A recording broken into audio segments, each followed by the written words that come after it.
The base is dropped on another edition of Soccer Down Here. It's a Friday edition. This is the morning kickoff presented by Kickoff Coffee. It's going to be really short because we have a bunch of stuff to get into. Schedule today, Michael Parkhurst joining us at 9:30 for our Friday free kick. Mike Conti joining us at 10 o'clock to talk World Cup, to talk Atlanta, Miami. And then 10:30, our MLS weekend Whiparound to get you ready for the weekend all over the league. We're back to normal action in MLS almost the rest of the way. There's one more break in September for international matches, and that's it. So buckle up because things are going to get hectic around Major League Soccer the rest of the way. If you're looking for a little extra pick-me-up in the mornings or afternoons or maybe even in the evening if you roll like that, kickoffcoffeeco.com. Use the code SoccerDownHere15. That gets you 15% off. You guys are blowing that code up, which is awesome to hear. Kickoff Coffee's happy. We're happy. And the kids who are in soccer-based youth development organizations who get support from Kickoff Coffee on all their purchases, they're very happy. So you guys are doing good things out in the world of soccer-based youth development, Soccer for Good. You guys are supporting one of our partners, and you're supporting the show. And we all really, really appreciate it. So kickoffcoffeeco.com. Soccer Down Here 15 is your code. That gets you your 15% off. And then 10% of Kickoff Coffee's proceeds go to support youth development organizations that use soccer at the heart of it. Fuji's Family is one of them, an organization many of you in the Atlanta area know really well. Many others worldwide, and I'm sure there's more to come. So thank you for being part of that. We appreciate it. Morning kickoff sometimes can go long. This one's really short, so we can get into a million different things this morning. All right, let's jump into this, guys, because we've got a couple questions on Twitter. First off, if you have not heard the recap that John and Jarrett produced from the stadium last night with all your audio from everybody who spoke, interviews, that's up on the net where you can go back and watch the pre and post on Twitch if you want to from yesterday. The pre maybe doesn't matter as much now. The post was a lot of fun to react to this. We've got one question from Curry Cole Smith about why Atlanta was in the central region and what does that mean when it comes to hosting games. I don't think it means anything. I think, honestly, it caught everybody by surprise in the media room where we were. We weren't in the fancy other room where people were reacting. We're not cool like that. We were in the media room. I didn't think Atlanta's name was going to come up in the central region. I'm like, okay, cool. We got till one more region to go. We'll see what celebrity is going to announce that region. Okay, cool, whatever. Oh, Atlanta Central? What? That's kind of how it went. I don't think it means anything. Now, Cole asked more about, does a group of 3 teams stay in Atlanta, or does a region host multiple groups and group stage matches stay between cities in the region?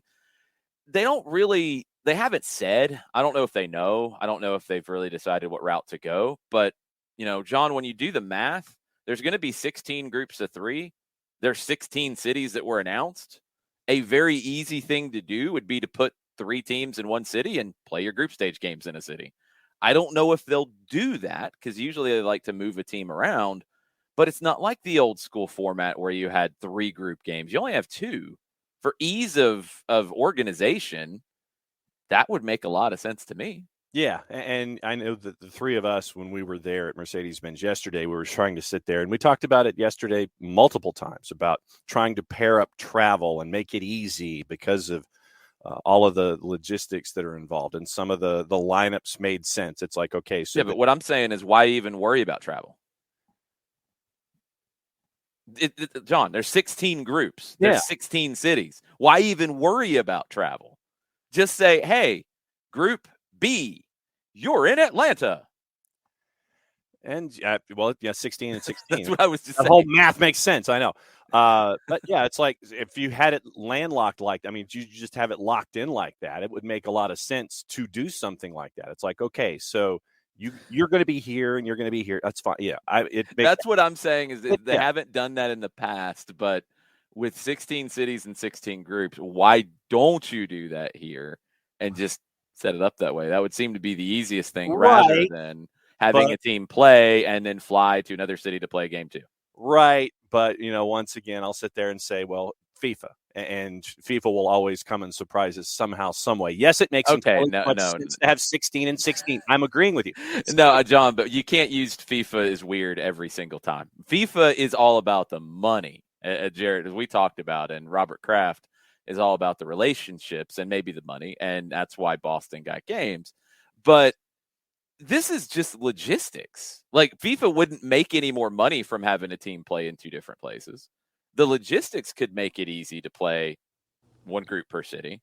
And Atlanta and Miami are the two that are kind of on an island, even though, look, it's not a long flight.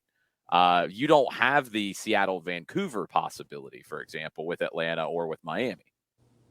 No, if you're concerned about travel and logistics, my idea that I mentioned last night still stands, that if you're going to put these groups together, like Group A is in Atlanta, Group B is in Miami, that way that when those teams meet in the next round, if that's the format you use, it's not an unfair amount of travel for somebody. Yeah. We're not making teams. I'm sorry. I said it is. It is in this year's. Next time around with the larger format and a round of 32, it might not be that simple that A would be B and that kind of stuff. Sorry. But however you do it, you group it in a way so that when you have, the next games, the travel isn't arduous for anybody. So we're not saying, hey, let's say it's Group A and Group B for the analogy, and we'll play out the string on this.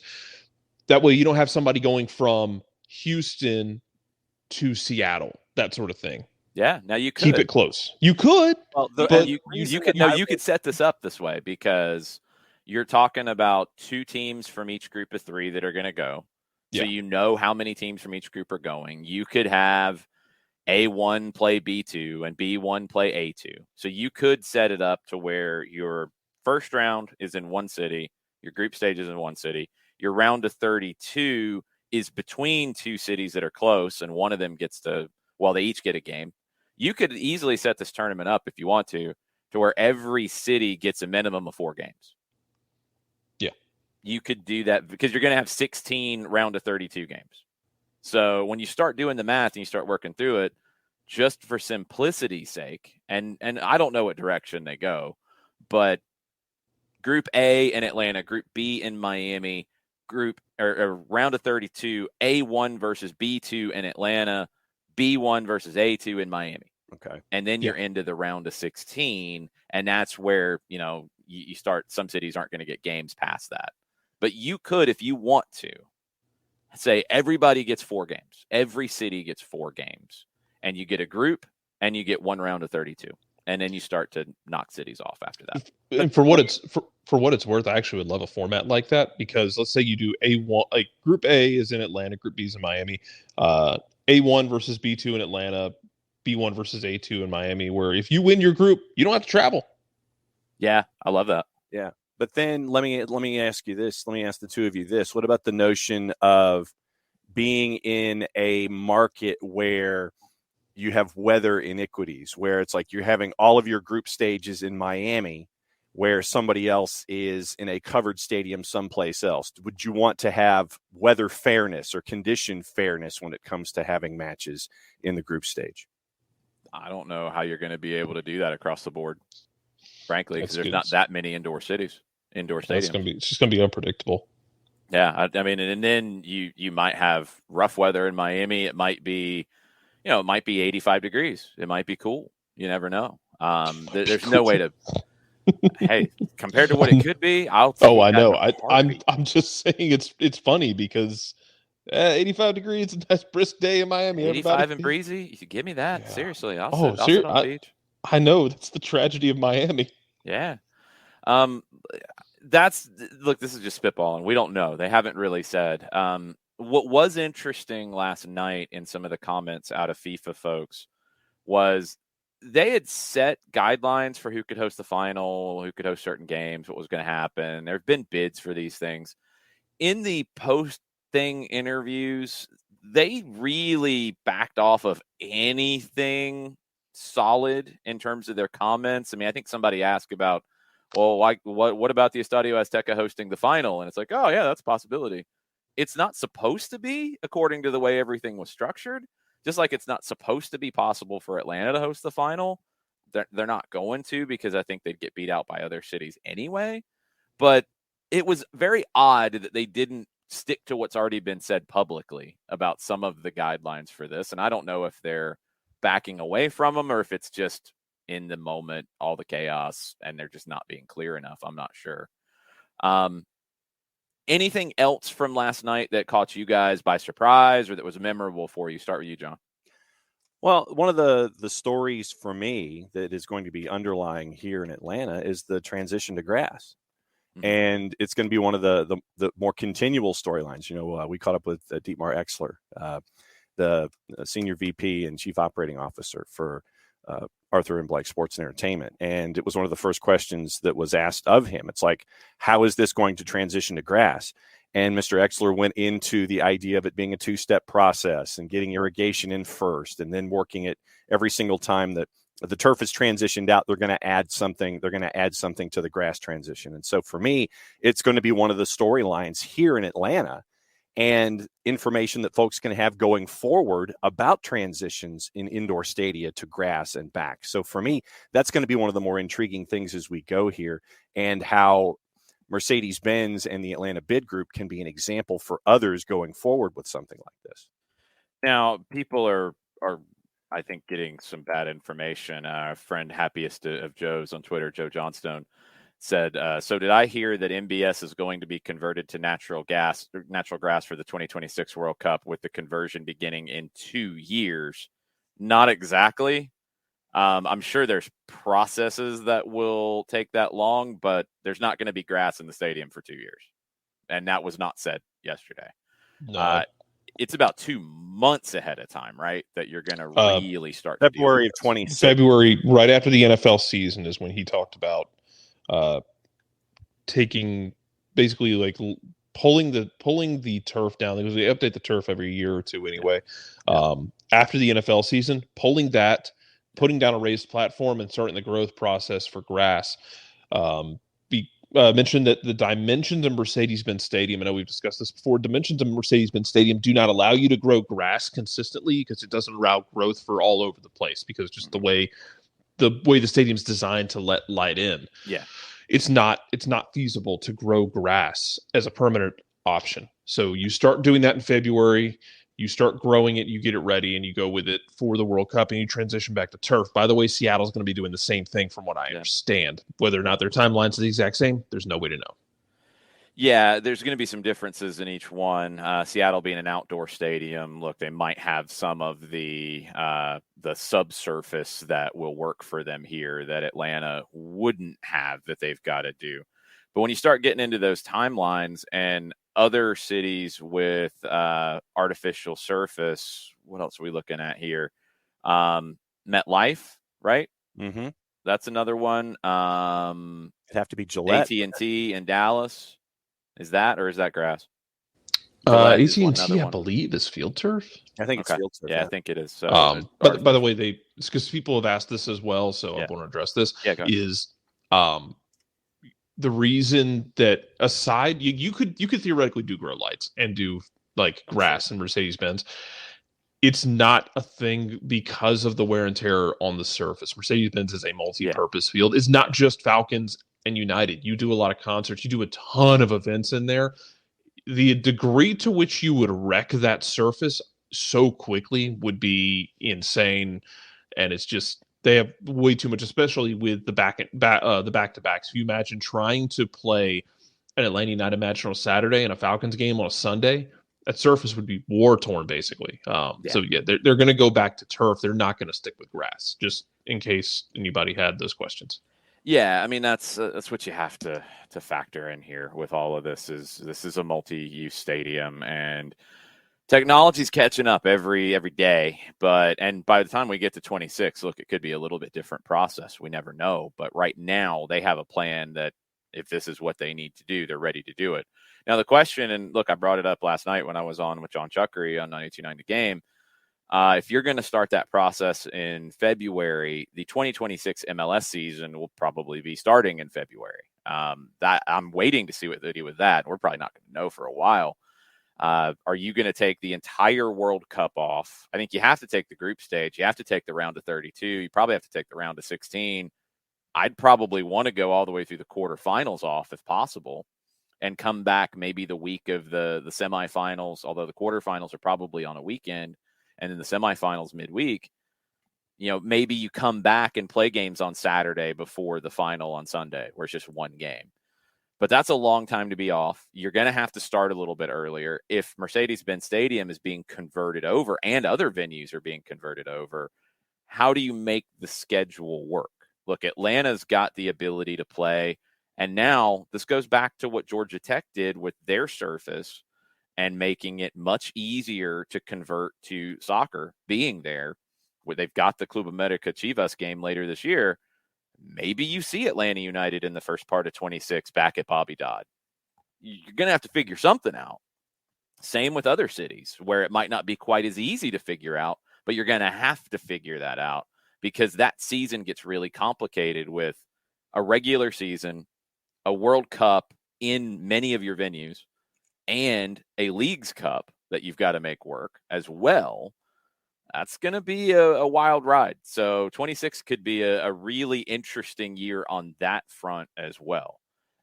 Jared, anything else from you about last night that we need to touch on? Excitement from everybody, because I think it was across the board. It was like kid in a candy store kind of moments for people because of this realization that now Atlanta is one of two cities in this country to host Olympics and World Cup. And I think this is, we've talked to, and, talking to people about the way that you build momentum on the sporting side of things. You've done college football playoff, you've done Final Four, you've done Super Bowl here. This is another kind of feather in the cap to build momentum. I personally hope you take this momentum and run with it and go to FIFA again and say, hey, remember that World Cup we did that was really good in 2026? How about a Women's World Cup final? We've shown you we can do grass. We have a big stadium. Let's do it. Would love to see it. And Cindy Parlow-Cohn was asked about it, and she said yesterday that they're going to bid for either the 27 or 31 Women's World Cup, and the process hasn't been set yet, so we don't know what the timeline could look like. But they will bid for one of those next two Women's World Cups. And if you get a Women's World Cup in 27 following up from the Men's World Cup in 26, that could get really interesting. Now, look, the same timeline we just talked about then could be difficult to do in a following year. And that might be a challenge for some venues. But again, look, technology is going to be very different by that point. And you're also talking about a lot of money involved that can make challenging timelines a lot easier to stomach if you're going to make as much money as you're going to from a World Cup and a Women's World Cup in the same venue. Also this morning, and this was another piece of news about the World Cup, but this is about a later World Cup, the 2030 World Cup, which will be the 100th anniversary of the first World Cup. It's been announced in Uruguay, don't you? Well, they can't host the whole World Cup by themselves, not anymore. I mean, geez, you've laid the groundwork for joint bids. Well, that's what I was trying to say, Jared, before you jumped in.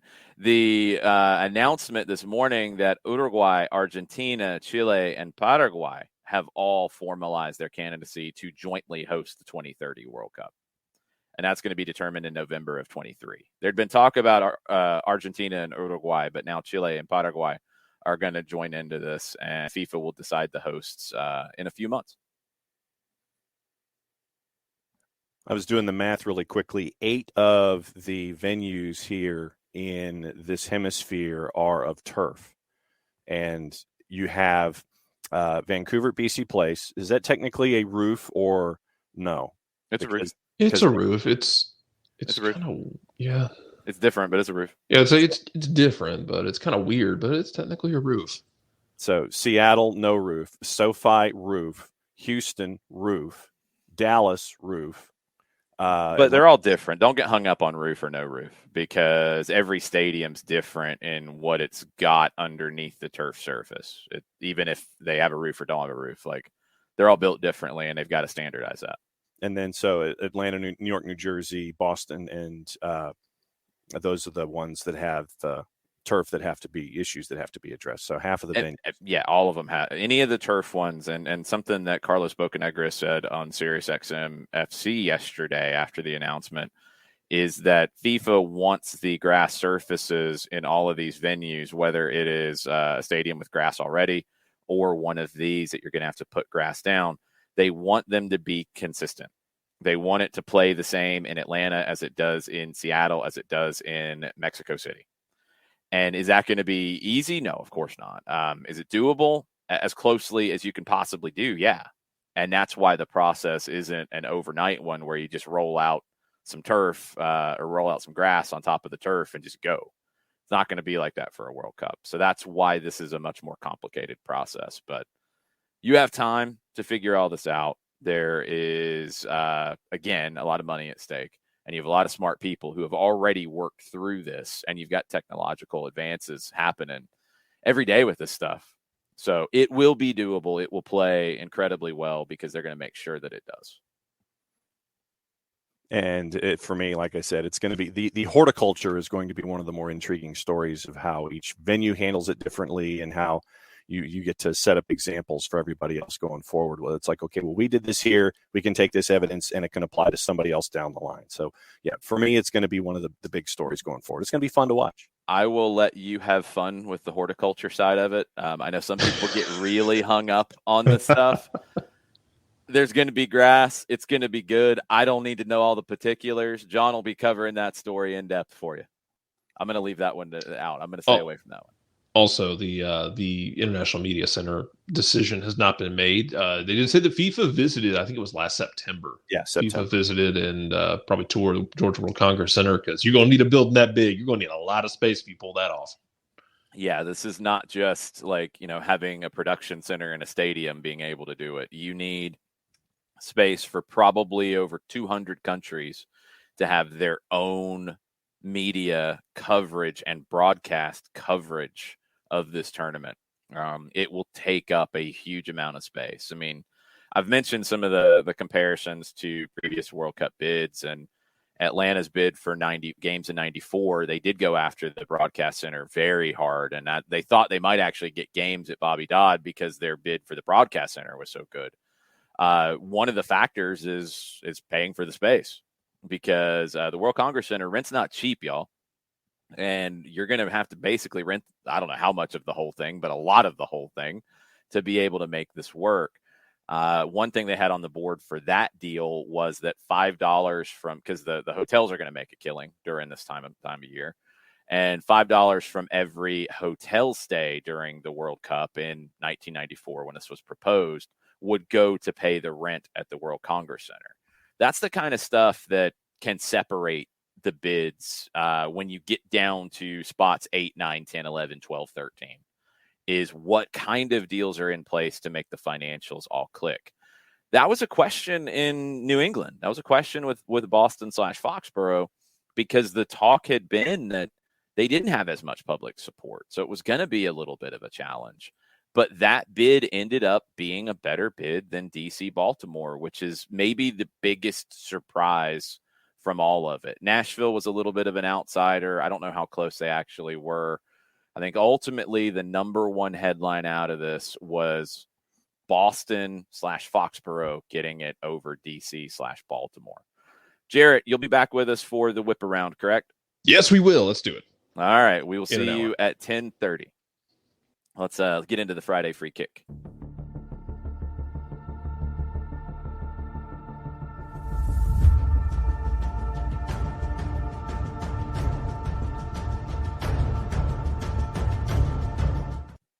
Thanks to Beyond Goals Mentoring. It's the Friday free kick, and Michael Parkhurst joining us. What's up, Parky? Hey, what's up, guys? Good to talk to you.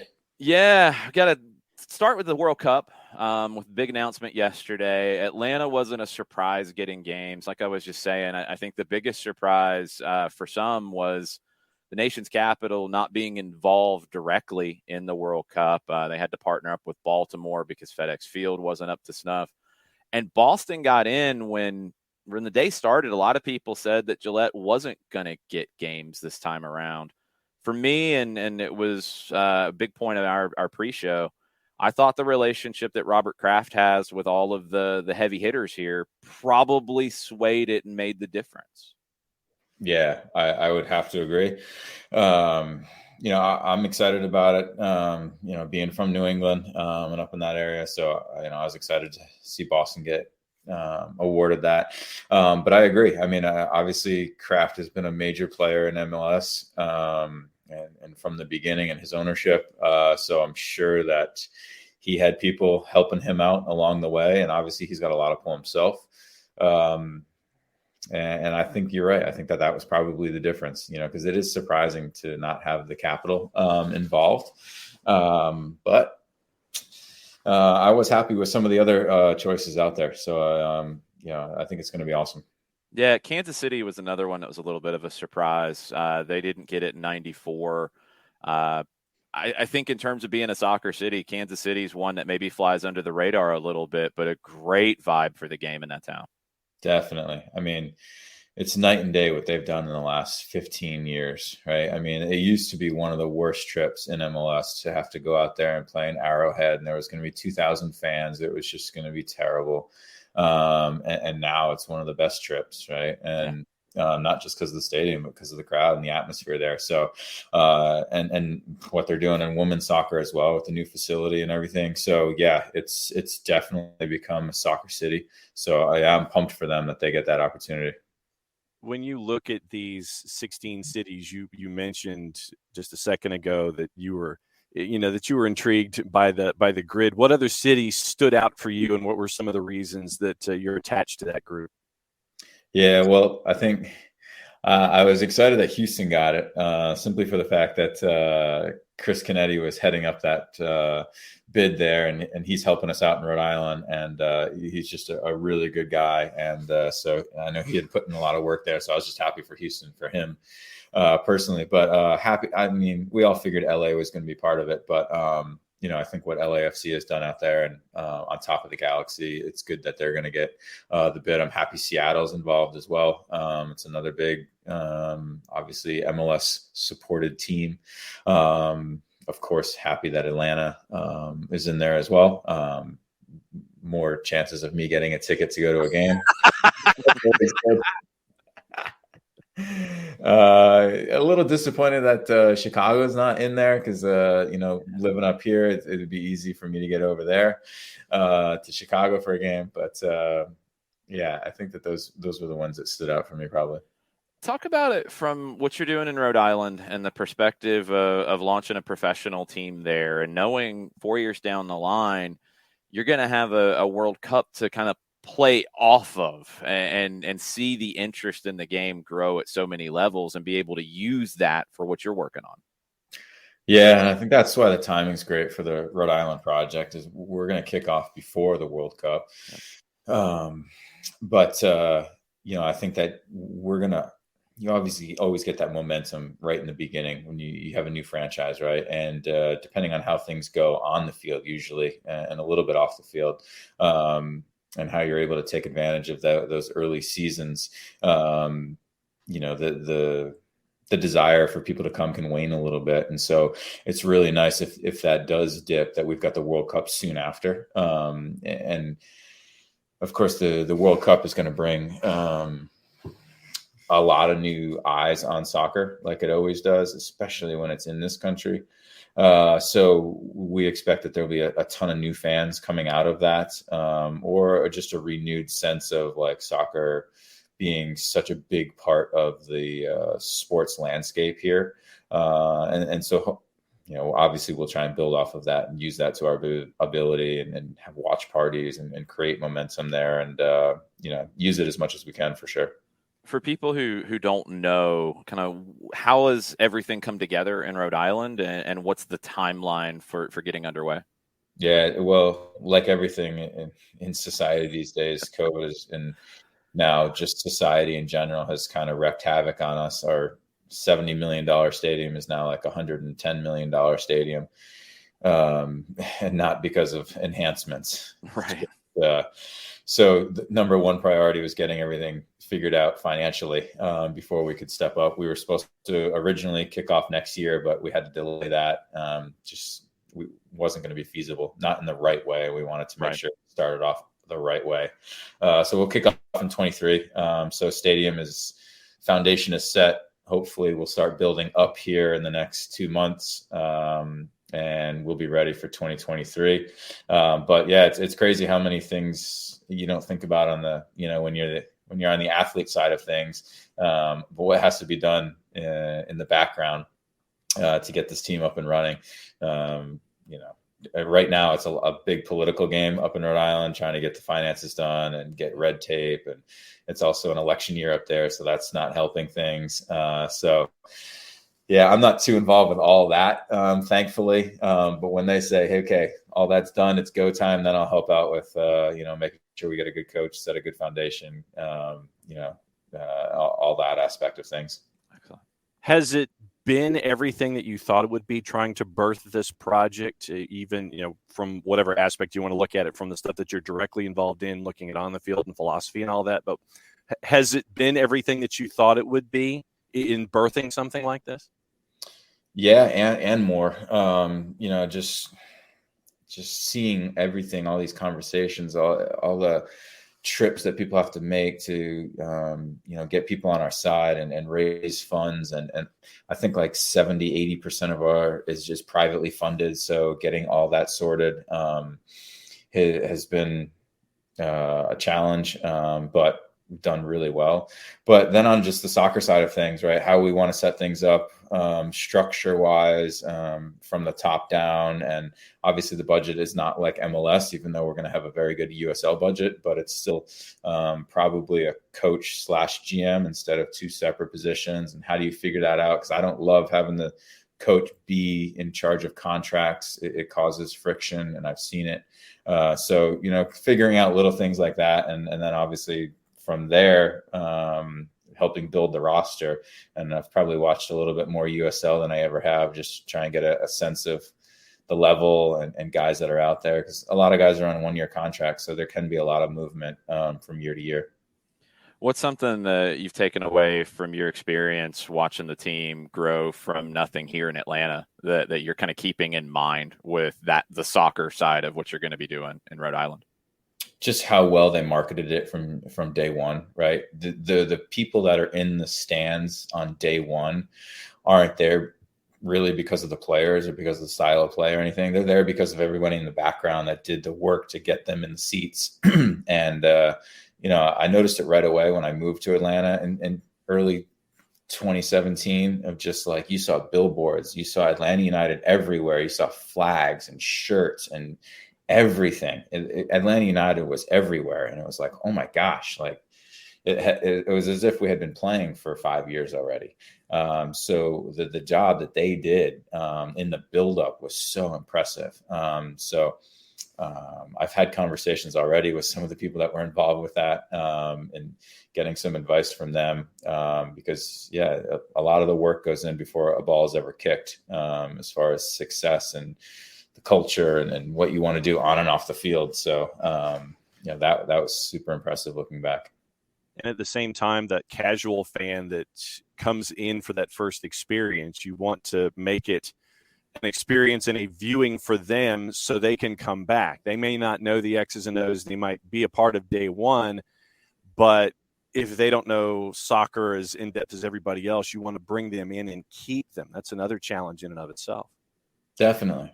We say that, we want to have a good team on the field because, that is the easiest way to keep people coming back, right? Is to excite them and to score goals and to win games. But one thing Atlanta United did very well was what you just said, and that is create an environment at the stadium that, regardless of if we won or lost, people enjoyed themselves. They wanted to be a part of what was going on there. The excitement, the chants, the standing, it's just unlike other sports that you attend. And so to let people know what a game is like and the intensity, and also that, hey, you're going to be there for an hour and 45 minutes and then you can go, taking advantage of all of those things is super important. And Atlanta United got that right from the get-go.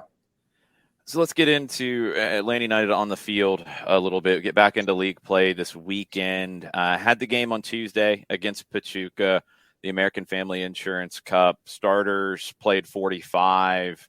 A lot of other players rotated in for both teams. It was a fun night. It was two teams that I think came out to kind of play and entertain in a friendly. You didn't get any real cynicism in it. It still had some intensity to it. It was like an enjoyable match for us to call. We had a good time with it. What did you take away from that can help Atlanta as they get back into league play?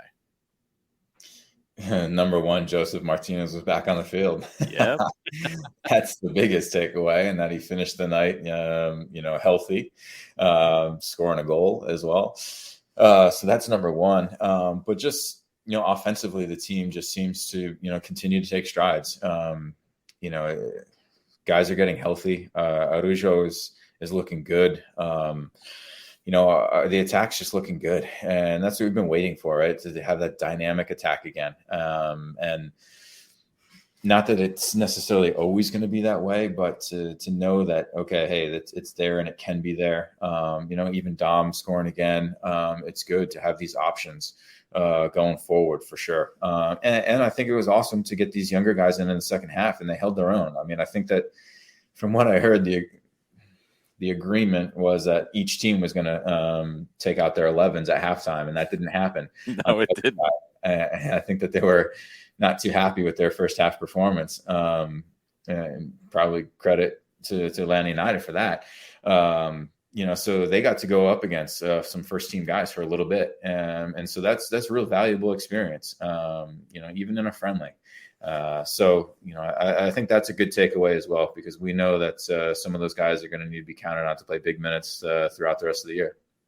And when you have those younger guys, it's that opportunity against that first-class competition to remind the coaching staff, hey, this is my skill set, this is what I'm capable of doing, or sit there and just have one of those standout performances where you're on their radar continually. Not that you're not from practicing with first team and all that stuff, but it's that reminder of, hey, I'm here and I'm not going anywhere. And, when you tap me on the shoulder for my time, I'm ready to go.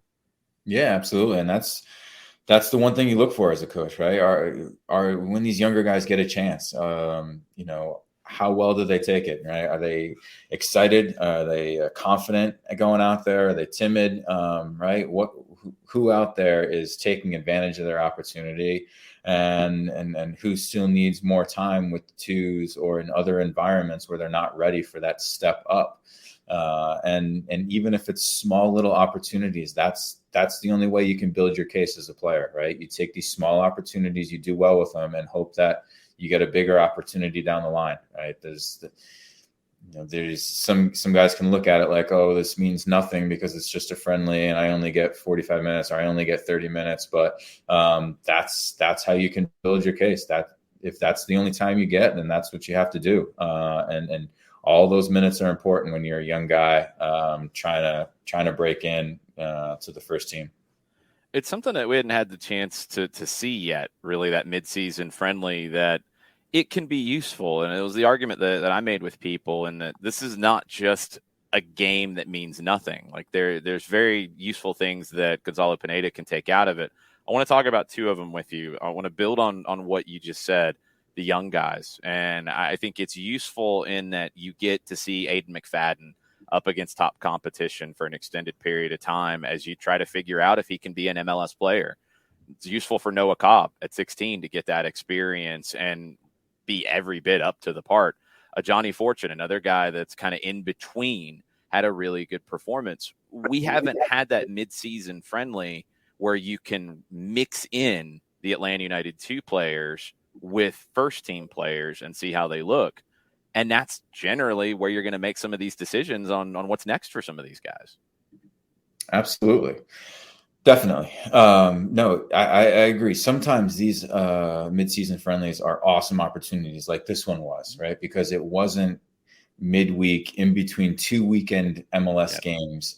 Those types of friendlies, I can see like, hey, I don't really want to partake in this because, it's not worth it to me, given the season. But for this one, when you had that time off, right, and you get ability for first team guys to shake off rust. But then what you're saying about giving these younger guys opportunities, yeah, it's awesome. And that's exactly what these friendlies are for, right? And you talk about like, Noah Cobb and some of the younger players, right? They're getting awesome games with Atlanta United too, right? In the USL Championship. But it's different when you play in the Benz, right? You're in there on the field, and there's people in the stands, right? And there's more people than you're used to, and it's just the aura of such a massive stadium, right? And it's just different than a lot of the places that they're playing at for the twos, and that alone, with just the mental side of it, is important, right? You get more comfortable the more times you're in those situations, right? So to get those guys a game where they're playing in the Benz against a first team opponent is really, really nice. It's really valuable for those players to give them confidence, especially if they play well, like a lot of the guys did. I think the other side that it was really valuable, and you mentioned it, you're coming off of the break. You need to get guys going again. And this is better than another training session. And the extra bonus here is you're going to be missing Thiago Almada for 3 games after the suspension for bumping the referee. You got to work with a front 4 that I think we'll see on Sunday, with Ronaldo Cisneros playing on the left side. And it looked pretty good in that first 45. Yeah, definitely. I agree. I hope Joseph. I'm assuming Joseph's ready to start if he played 45 minutes there. Yeah, Pineda said that he is full go at this point, and I haven't heard anything to the contrary after the match. Yeah, great. So that is valuable, right? Because obviously you train things, but it's different when the first team's playing the second team. The second team knows a lot of the things that the first team's trying to do, right? They're in practice every day. They're seeing it, right? So then when you try and go out there and you try and implement some of the things as a first team, the second team guys, they know it, they're reading it, they see it because they're hearing it, and they're part of training, right? So to get that experience or repetition against a team that's not seeing it every day is way more valuable. That's why sometimes the second team is more difficult to play against than, going out there against a different team. So that alone, for sure, getting that attack and seeing how they do out there in a game was really beneficial, because Almada's been really, really good for us, probably our best attacking player for a while now, with Joseph being out. So that's a big loss. But if Ronaldo can come in there and do well, and you've got Dom off the bench, you've got some options there. So I agree. Very valuable, especially given the current circumstances. What's it like to see Joseph Martinez at full go on a practice field, knowing that he's getting ready to do that same thing in a match? What's it like to go against that Monday through Friday? Yeah, it's awesome to see him train. And I think I have even a better appreciation, probably. I mean, I think I appreciated it pretty well while I was there, but even, looking back, like sometimes Joseph has a real ability to hold other guys accountable in their performances.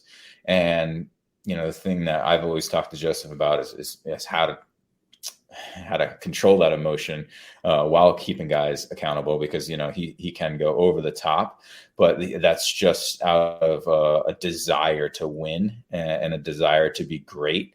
And if he doesn't think that the team is being great, or if guys are not being great, he's going to let them know one way or another, unlike any other player on the team can do. So when Joseph's out there, it raises the level. Even if Joseph is not 100% Joseph, just his presence out there and his eyeballs out there and his voice out there raises the level of everybody else, because they know, oh shoot, I can't have a bad day today because Joseph's out here and I don't want to hear it from him. So he's got a real good ability to do that. And that's a real strength of his, a real leadership quality that he brings to the table. And I think that it's a confidence boost to the rest of the guys when he is getting fully fit, right? And he's training hard, and you can see it, right? Because he's a pain in the ass to play against, even in training, right? I talk with mentees sometimes about guys that are able to have a mindset shift when they crossed the line to play. And two guys that did it better than anybody I ever played with was Joseph and Clint Dempsey. Right, they're awesome guys off the field, like can have a conversation, really cool, and they go into training and it's like boom.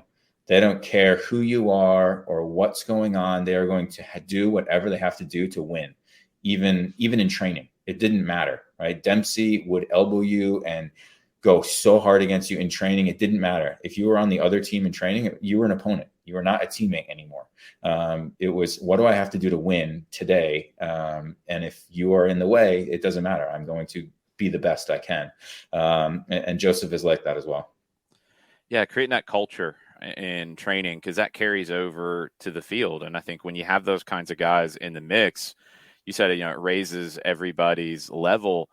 It sets an expectation, I think, for the younger players. And with this team right now being so young, not having Joseph all the time over these last couple of years, I think you've seen the difference. But when he's in the mix and now getting back and getting healthy and getting confident and everything going on, I would expect this team is going to have a little bit different personality on the field in these matches the rest of the way. Yeah, definitely. I totally agree, because, when Joseph's out, you look at, leadership as far as in training. Brad's with the goalies, so, they're off doing their own thing. Right. And Miles has got the respect of everyone, but it's not his personality to lead in that regard, especially in training, probably. And now with him out, if Joseph's not there, like who is leading things in training, right? And if there is no one, and I'm not saying there has to be, right? But if there's a group of players or a few players that are, going through the motions, who's holding them accountable, right? And it's a lot more powerful if it's a teammate rather than if it's a coach. And you hope that the coaches don't have to, that the teammates are doing that. And so, yeah, having Joseph there and his presence there is big, because, you think as professionals, guys should always be focused in training and, always be at the very top level. But there's always guys that, sometimes in passing drills, they'll think, oh, I don't have to do this with full focus. Oh, it's a passing drill. Like, I don't have to be completely perfect or anything. Right. And it used to drive me nuts when guys couldn't do a passing drill right. And then they get out there in the game and they give a bad pass and you're like, well, stop screwing around in passing drills. So, yeah, I think it's awesome to have him back out there. Yeah, it's twofold. I mean, you get the situation where you do have players who aren't good training players. I mean, you have some players who have just been able to do that in their career. They do not train well, but they're going to bring it in the match. But then you have some where everybody has that bad day. And when you have somebody who is holding everybody else accountable in the right way and getting the vibe going, it can snap you out of it. If you didn't sleep well or you got stuff going on at home or whatever it is that is affecting you to have a bad day at practice, when you have somebody like Joseph, it can snap you back into it. All right, I got to go hard here for an hour and then I can deal with whatever I got to deal with. Definitely. Yeah, absolutely. It's funny. I was just listening to a podcast recently, and that's one thing somebody was talking about was being able to compartmentalize things, right? And that one of the differences between professionals and amateurs is the ability to do that, right? Everyone's got so much stuff going on in life, right? And the great athletes are able to push that to the side, say, okay, I'll get to you later. Let me focus on what is going on right now. And if you're not able to do that, right, can you have help from other guys to get you there? And it's tough. I'm not saying that what Joseph does is very tough. It's something that I struggled with as a leader. It was holding guys accountable, right? Because you can upset teammates, right? Guys can get mad at you, right? Because they think, oh, why are you being a jerk? Why you have an attitude with me? Right? I thought we're friends. Like, what up? What's going on? That type of thing, right? But the other 10 guys that are out there, the other 15 guys that are out there, they see it too, right? And so the one guy that's upset, the other 15 should have your back and say, yeah, thanks for calling him out, because he is, hurting our training session or not playing up or anything like that. when it comes to your mentees, you mentioned earlier when we were talking about the Pachuca match and being a younger player that all of those minutes are important. And I wanted to add the idea of what we've been talking about over the last couple of minutes in practice sessions and appearance and giving 100% there. How many conversations and how consistent is the conversation with mentees these days about all of those minutes being important, whether it's in an opportunity like Pachuca or what you're showing coaches that might only be getting to see you every once in a while? How many conversations are you having with mentees about all those minutes being important? Yeah, a lot. And there's, of course, always a give and take, right? Where it's like, hey, you try not to put too much pressure on yourself, trying to go out there and have fun and enjoy the game and enjoy being an athlete and being able to play soccer, right? It's awesome. It's a great gift.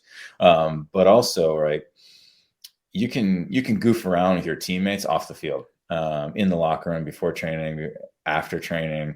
You can stay on the field after training and play little games, or shoot the shit in the locker room or whatever, right? But for that hour and a half you're on the field, like, can you just focus in and give it everything that you've got, at least mentally, right? Some days physically you're not feeling it and you don't have it for whatever reason, right? But there's no excuse ever to not be fully focused in mentally, and understanding what you have to do and what's expected of you, right? In passing drills and in possession drills and all those types of things, and paying attention. That's the bare minimum, right? And then, of course, physically, what are you able to give in that training session? And hopefully it's close to 100% every time, but it's probably not going to be 100% every time, right? But can you give what you have to give in certain situations, and understand where can you give more and where can you take a little bit off while you're still invested mentally? I want to finish with this kind of interesting aspect that ties two of the big topics together with Atlanta United and the World Cup. Dukes and Bell asked me about it yesterday on the air. You've got Miles, who's probably going to miss this World Cup 4 years down the road. Not sure if he's still in Atlanta, but he's 29. He recovers from the injury. He's in his prime. He could be part of a U.S. men's national team that maybe plays at Mercedes-Benz Stadium. George Campbell's about to turn 21 now. He's going to be 25 4 years down the road. If he continues to develop, he could be in that conversation. And then Noah Cobb. Noah Cobb's about to turn 17. He could be 21 at that time. We've seen those guys break in. You're creating the center back pathway that you had a big hand in kind of launching. And now you've got three different generations of it that could all be part of a U.S. men's national team playing at the Benz down the road. Yeah, it's awesome to think about, for sure. What an opportunity that would be, right? It was amazing for us to host MLS Cup and to play in the biggest stage in the domestic league at home, right? But I can't imagine being able to play a World Cup in your home country, in your home city, in your home stadium, right? That's like, holy smokes, it doesn't get any bigger or better than that, right? That's like the absolute pinnacle of soccer goals right there. So yeah, that would be absolutely unbelievable. Of course, so many things happen between now and then. You never know. But I think it's an awesome target for some of these guys, an awesome goal to have to strive for.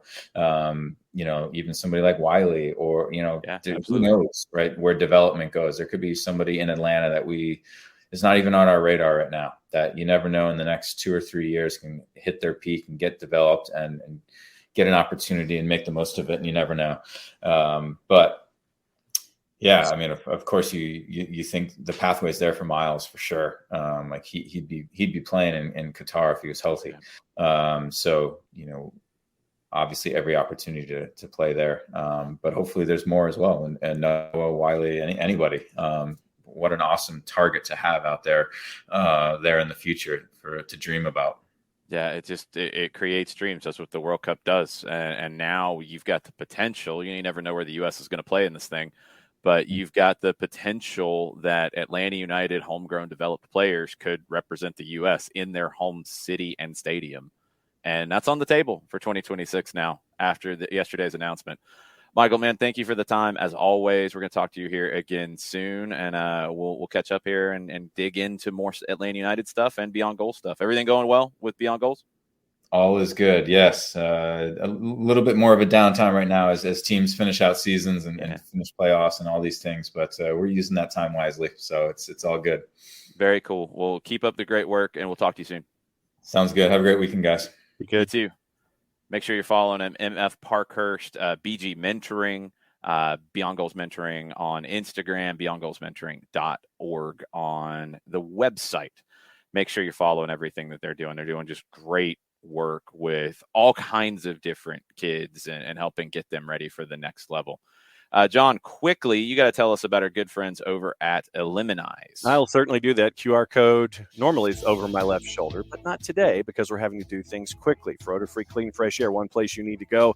It's Eliminize service, deodorizing enclosed spaces like houses, apartments, and condos. They've created a customized solution that eliminizes all organic odors, including those like pet, cigarettes, and food. Realtors and property managers use Eliminize service to get rid of those bad odors, to help them sell or rent their homes that much faster. Turnkey process, which helps out and works well with those realtors and property managers. Kind of the environment we like that, a very green way of going about things, getting rid of odors without any kind of toxic residue whatsoever.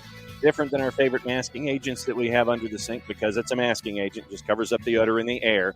This attacks the issue down to the molecule with their proven scientific formula. One of two ways to go about it, either by cubic feet or parts per million, to come up with a price that's affordable for you. Results in 24 hours or less. If you have any other questions, frequently asked or otherwise, go to the website eliminize.com. But after the .com, do us a favor and go /Atlanta so they know what part of the world that you are talking to them from. So it is ELIMINIZE.com/Atlanta, eliminize.com/Atlanta for odor-free, clean, fresh air. Eliminize service, proud sponsors of everything on a very busy Friday, SDH.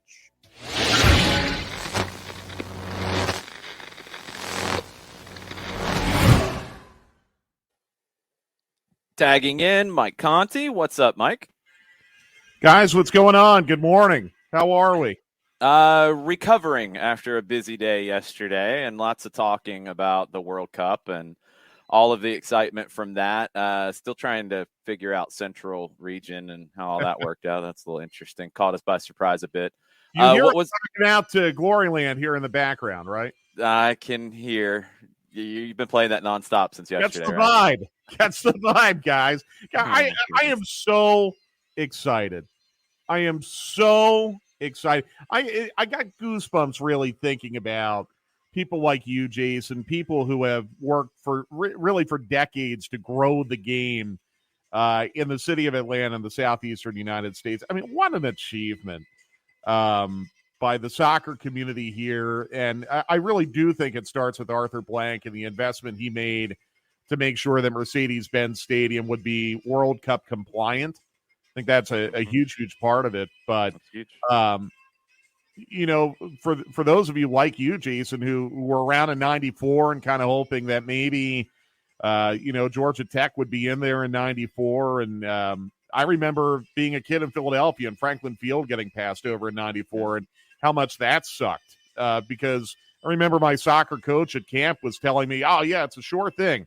We're going to be able to go to Franklin Field and watch the World Cup. And when we found out that wasn't happening, it was so disappointing. I love the fact that I think 7 of the U.S. markets that are hosting the World Cup in 26 did not get to host in 94.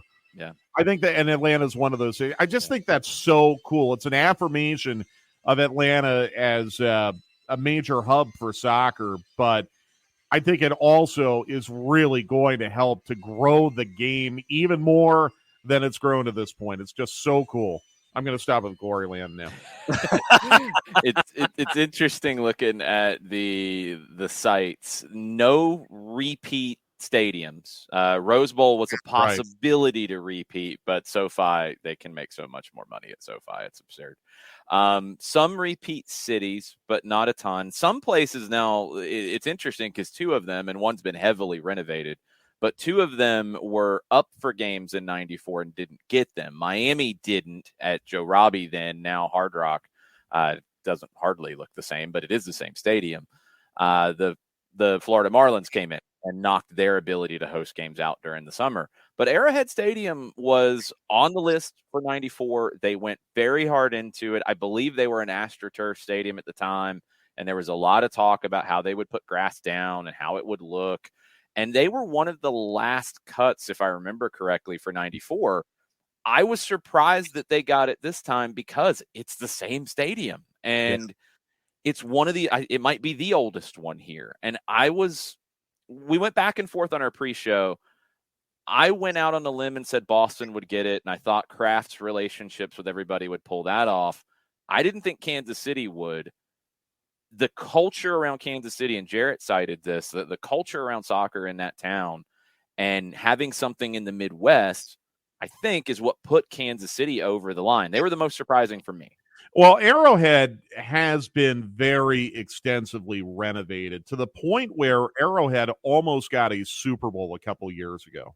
I didn't know it had been that extensively renovated. Yeah, I mean, the visual look on television doesn't feel that dramatically different. Yeah. Same look that we've seen for years, pretty much, at least when you're inside the stadium looking at the NFL. But if you take a picture of Arrowhead, the exterior of Arrowhead in 94, and compare it to the exterior of Arrowhead now, it's very, very similar to what they did in Miami, to what was then Joe Robbie Stadium and is now Hard Rock Stadium. The only difference is the roof. So, I mean, I think they've put $900 million into renovating Arrowhead. I'll go back to what I said yesterday on Twitter. If the U.S. men's national team is going to be drawn into the Arrowhead Stadium pot, I'm going to be very, very happy. Because from a noise standpoint, that would be, I think, Atlanta would be great, Seattle would be great. But I think Arrowhead Stadium might offer the U.S. men's national team the best possible home park advantage in a group stage match. I mean, anywhere they play, they're going to have that advantage. But I think it would be next level loud at Arrowhead. I'm really, really glad they got in. I'm really glad Seattle got in. I wasn't too terribly nervous about Seattle, but you never know because Vancouver's going to be in, and you just never know. I'm really, really pleased for Seattle. They deserve it. I'm bummed out for Nashville. I'm surprised. I had them getting in. I did. Yeah, because FIFA was so high on Nissan Stadium. And I do wonder if the uncertainty of a new stadium being ready for 26 may have been the straw that broke the camel's back. That's my thought, I would assume that it was. I do feel badly for Nashville. I do feel badly for Cincinnati as well, just because that soccer culture and community, I think, is very reminiscent of Kansas City's. But I think Cincinnati is going to be first in line for any major international friendly / qualifier / whatever for the U.S. men's national team. So it's not like Cincinnati is a total loser in all this. Yeah, the biggest loser was DC. Out there. Yeah, DC Baltimore is the biggest loser. But if you're a split bid, Mike, I mean, that's a problem. I mean, what did it probably come down to when you get down to 10 and 11? Because they did go 11 U.S. cities. The first 9, I think we were all pretty much, most people out there were in agreement on Atlanta, Dallas, Houston, New York, Philly, Miami, LA, San Francisco, Seattle. I think most everybody had it, that group of 9. You get Boston, you get Kansas City in, Nashville out. I think Cincinnati was a long shot. I think Orlando was a long shot. DC, Baltimore, people thought would get in because it's the nation's capital, even though the games were going to be played there. I'm guessing their bid and what was put together, just from what we know publicly, they put FedEx Field out. It doesn't work. They say, no, we don't like this venue at all. We're not coming here. Then they have to scramble and do something with Baltimore. They were talking about training in D.C. and then playing in Baltimore. The bid had to have been a mess and just was beat out by better bids, better organized bid committees in Kansas City and Boston. Exactly. Yeah. So, they're the big loser in all of this. I think, honestly, one of the big winners is Philadelphia, to be totally honest. I agree. That's going to be massive. It's huge for them. And Philadelphia often gets punished because of its geography being between New York City and Washington. Mm-hmm. So Philadelphia, I think, ends up being a humongous winner in this. And it's a real credit to the Sports Council up there, and quite frankly, the work that the Philadelphia Union have done in really growing the game from the youth level there. And I say this as someone who, not in any way, shape, or form played at a high level, but someone who did play youth soccer in the Philadelphia area. A lot of people have been working a very long time, very, very hard to grow the game in Philadelphia. I think they are a big winner. You bet if you're in Boston or Providence, you'd better be sending bouquets to Robert Kraft. Yeah. That is the only explanation for how they got it. Yeah. They were the last one in my opinion. Yeah. I mean, if you think about it, there's no public transport to the stadium. There's no real training infrastructure near the stadium unless the Patriots are going to give up their facility, which maybe they will. The Revs have built a really nice, expensive training facility, so they do have that at least. That's true. But is that at the stadium or is that in Boston? It's not in Boston, but I don't know if it's right attached to the stadium. It's in the vicinity. It's closer to the stadium, I believe. Yeah. I just it cracked me up a little bit. Some people kind of mocking Atlanta's infrastructure last night, the lack of public transport. Atlanta's public transport is way better than, I'll name names. Kansas City. Yeah, it's better than quite a few of these. Miami. You can't take a train to the game in Miami. You can't take a train to the game in Kansas City. Oh. I don't think you can take a train to SoFi in LA. I don't know. Not positive of that. You San certainly Francisco? can't take a train to Foxborough. No. Atlanta, you can get off your plane, get on a train, and be inside gate 1 in 20 minutes. Yeah. It's actually not that bad. It's not. Good.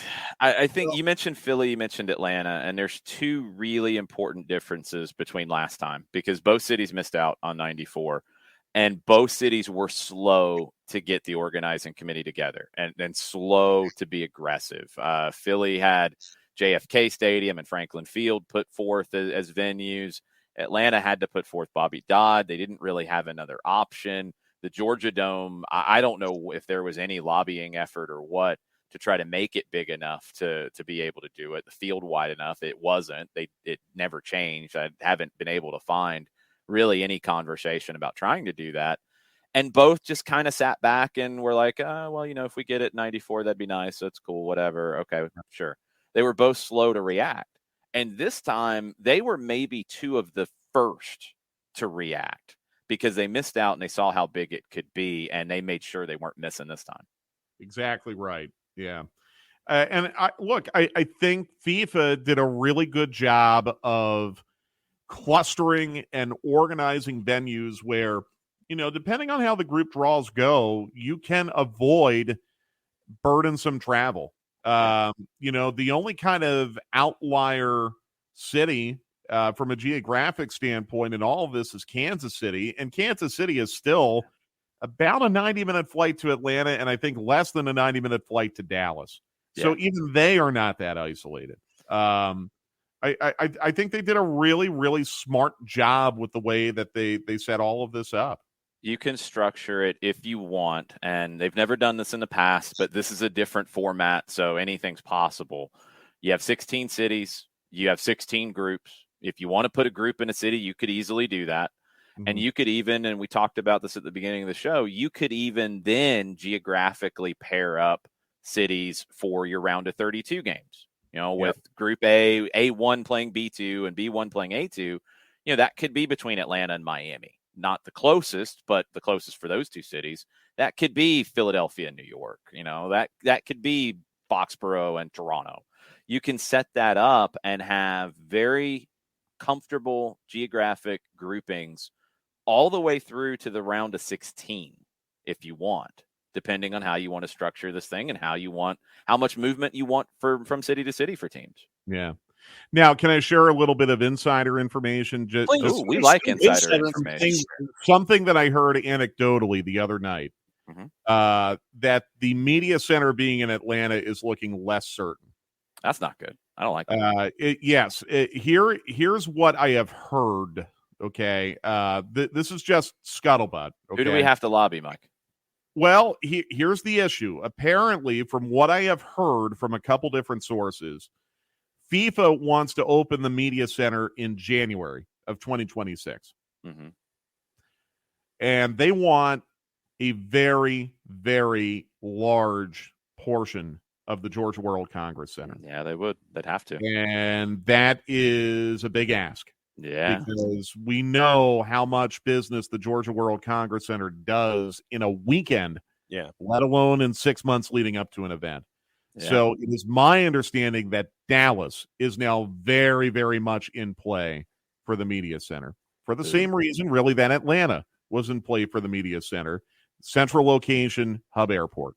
Dallas had it in 94. And yeah, that was why they got it, was all of those things. And Atlanta didn't get it in 94. They didn't get games. So I don't like that. We got to work on this. Yeah. Well, I mean, look, it's a negotiation too. I mean, obviously, down to money.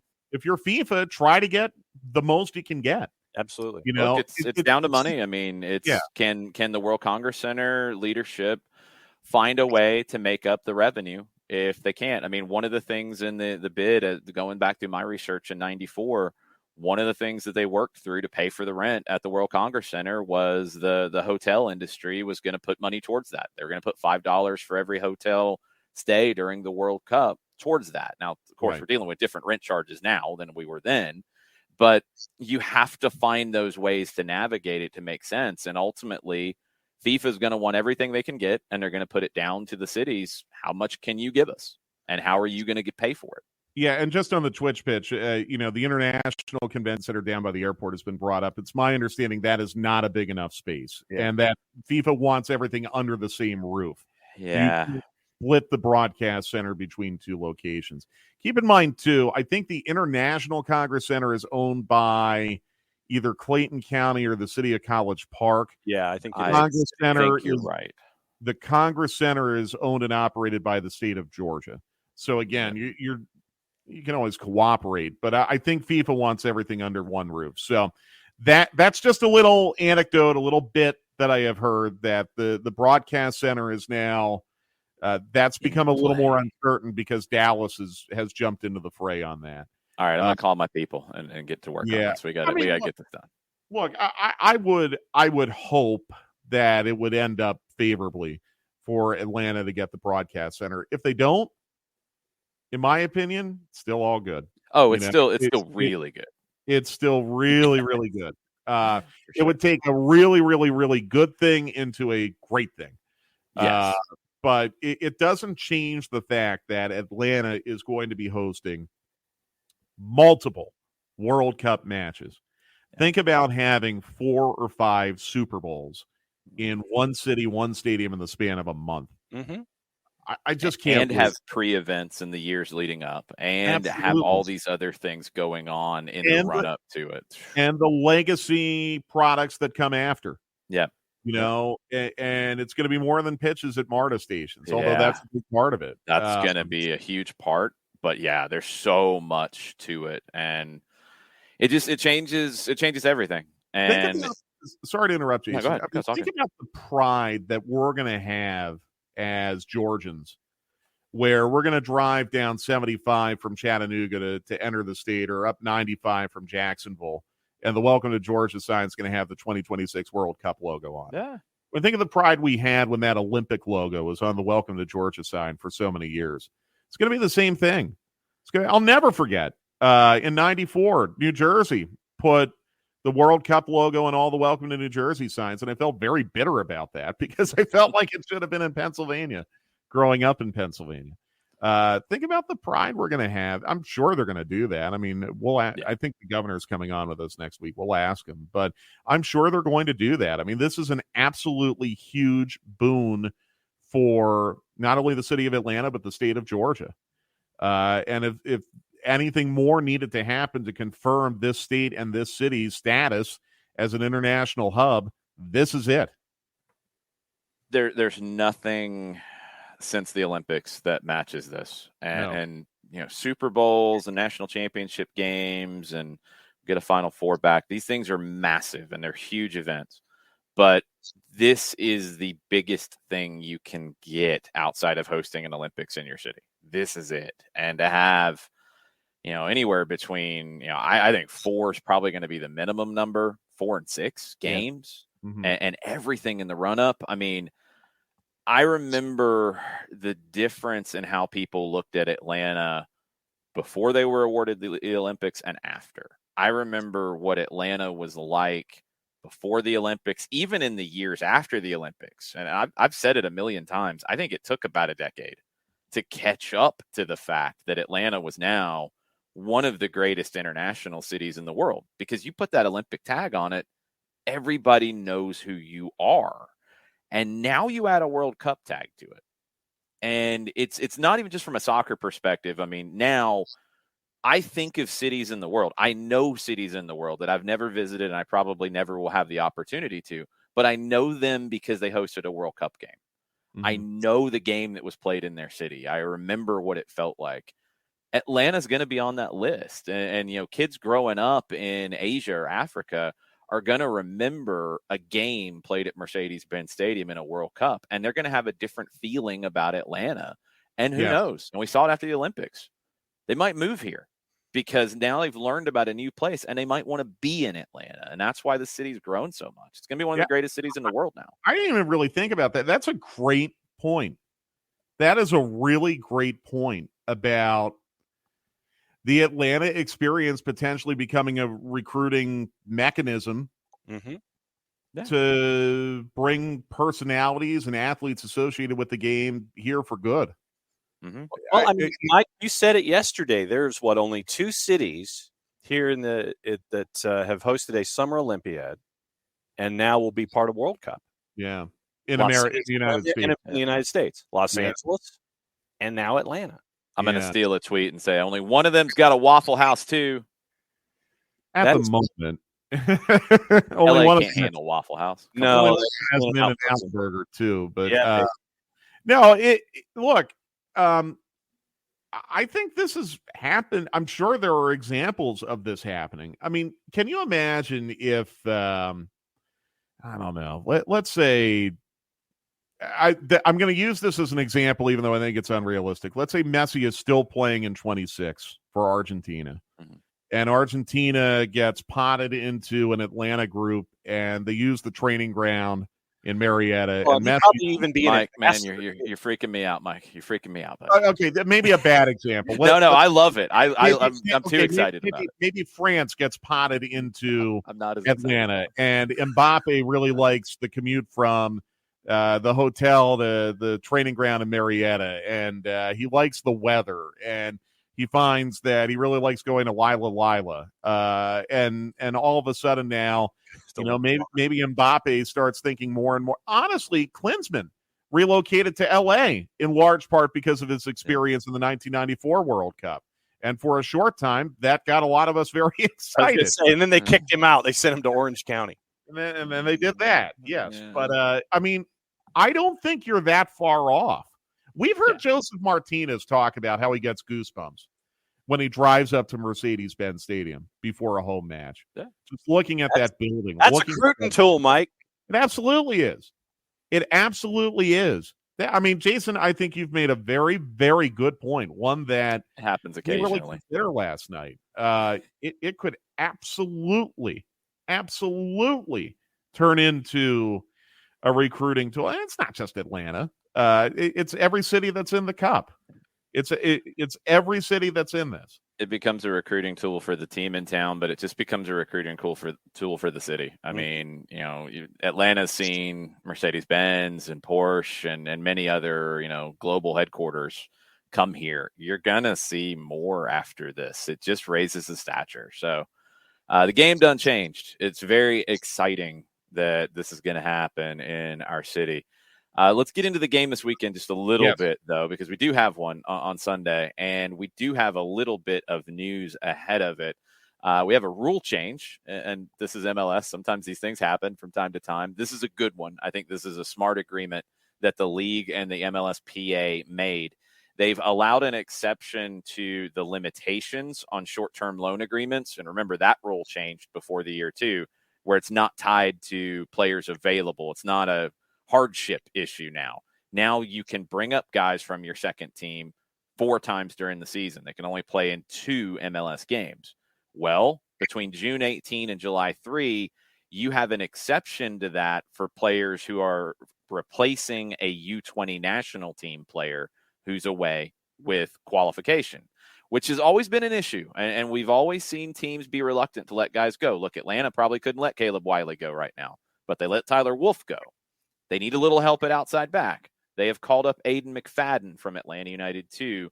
He will be on the Atlanta United roster from June 18 to July 3rd to be able to support, and those don't count against his short-term agreements. Probably a big reason why he earned this is his performance on Tuesday against Pachuca. Spot on. I mean, we've talked about some of the players that really enhanced themselves because of their performances against Pachuca, and McFadden was absolutely one of them. I thought Noah Cobb was another. You probably feel good with 3 center backs if you're going to play a 4-3-3. It'll be better for Cobb to get the games with the 2s during that time, whereas McFadden might not play with the first team. Hopefully you don't have any injuries where you need him or you can use him off the bench. He'll be okay with more games under his belt. Noah could use those second team games. Yeah, but going back and re-listening to the Pachuca match, there were a few moments where McFadden was really, really good, really involved, and responsible too. Like not only involved in the attack, but also doing a really, really good job getting back and marking. So it's absolutely a great reward for him. It's the second time he's been with the first team this year. He was also with them in Colorado, which again I think is a hint to how Gonzalo Pineda rates Aiden McFadden right now. Quite had frankly. A lot of time in preseason with him because of Hernandez away with Venezuela and Lennon coming back from injury that he suffered with the national team. So he's a known quantity. The work that he has put in, I cannot stress this enough. I loved the draft pick when he was drafted out of Notre Dame as a potential attacking option. I didn't see him turning into the right back that he's turned into, to the point that in the last few games with the 2s, he's played as a center back in a 3, and he's looked a natural. He's looked like a natural in that role. The work that he's had to put in to not lose his attacking instincts and ability, but to be so much better defensively when he'd never played that role before. So impressive. The work that he's put in, and Jack Collison and Gonzalo Pineda have worked with him to improve that aspect of his game. Yeah, spot on. But it's going to be – I'm really interested about this match on Sunday. I think, I'd be very, very concerned if Atlanta United were to concede the first goal, because I think that would give Miami the license to do what they've done pretty well against Atlanta United the last couple of years, and that's play a low block and make it very difficult to play through them. Atlanta, I thought, was arguably the better side in April when these teams played down in Fort Lauderdale. Yeah, I thought they were. Should have at least gotten a draw, if not for an oopsie by Jair Marufo. Should have been at least gotten a draw. Thanks for bringing that back up. One difference from that match to now is Inter Miami has Gregory. In this one, they did not in April, and I do think that is a significant difference. I think Gregory has been a very effective player against Atlanta United. Campagna, it scares you, obviously. That's the one that I have in the John Nelson spot shadow. There you go. For obvious reasons. Hashtag it, brother. Campana's a handful. Yeah, and Campana, excuse me. I keep doing that. Campana. It feels like there should be a tilde there, but there's actually not. Yeah, Campana. Why do I keep doing that? anyhow, I don't know if you know this. He has the second most goals scored inside the 18 of anyone in the league this year. So I got some more nuggets for you if you want. Please do. Yeah, I'll take nuggets. Atlanta United's won its last 2 home games against Miami, both last year. They hadn't won the first 2. They've won their last 2. Here's the interesting one, though. In 4, haven't they? What's that? Like weren't they both 1-0? Weren't they both tight? Yeah, all really tight. In the 360 minutes played at the Benz against Miami, so 4 games, Atlanta's only had the lead for 29 of those 360 minutes. Yeah. Both winning goals came in the final 20. Yeah, and one was Joseph's 100th goal with Atlanta United. It was a penalty.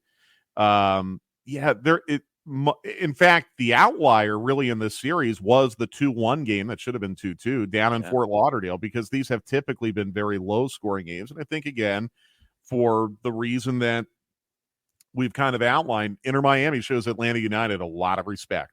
Yeah. A lot of respect. And they are very, very committed to defending. And before they got the lead in Fort Lauderdale, they had already went to 5 in the back. Yep. Yeah, 100%. So, I look for it to be cagey, tactical, probably low scoring. Really need to see Atlanta United score first. I think the first group we saw on Tuesday is going to be the starting group. I don't know about goalkeeper, but I think the outfield players, I would agree. That's going to be the starting group. And Cisneros starting out wide.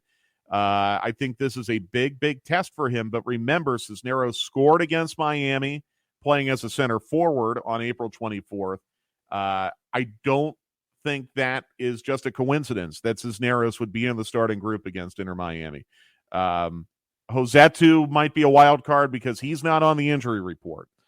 We did get that today. He's not on the injury report, but I think it's going to be the same first group that you saw on Tuesday, and I'm good with it. And yes, Sam, Rob Valentino is going to be the head coach, but I'm guessing Pineda is probably going to be up in the booth or something. I'm sure he'll be on the premises. I think he can be involved up to a certain amount of time. Won't be like El Piojo with the walkie-talkie? Or no, God, no. Don't open up any cans of worms, John.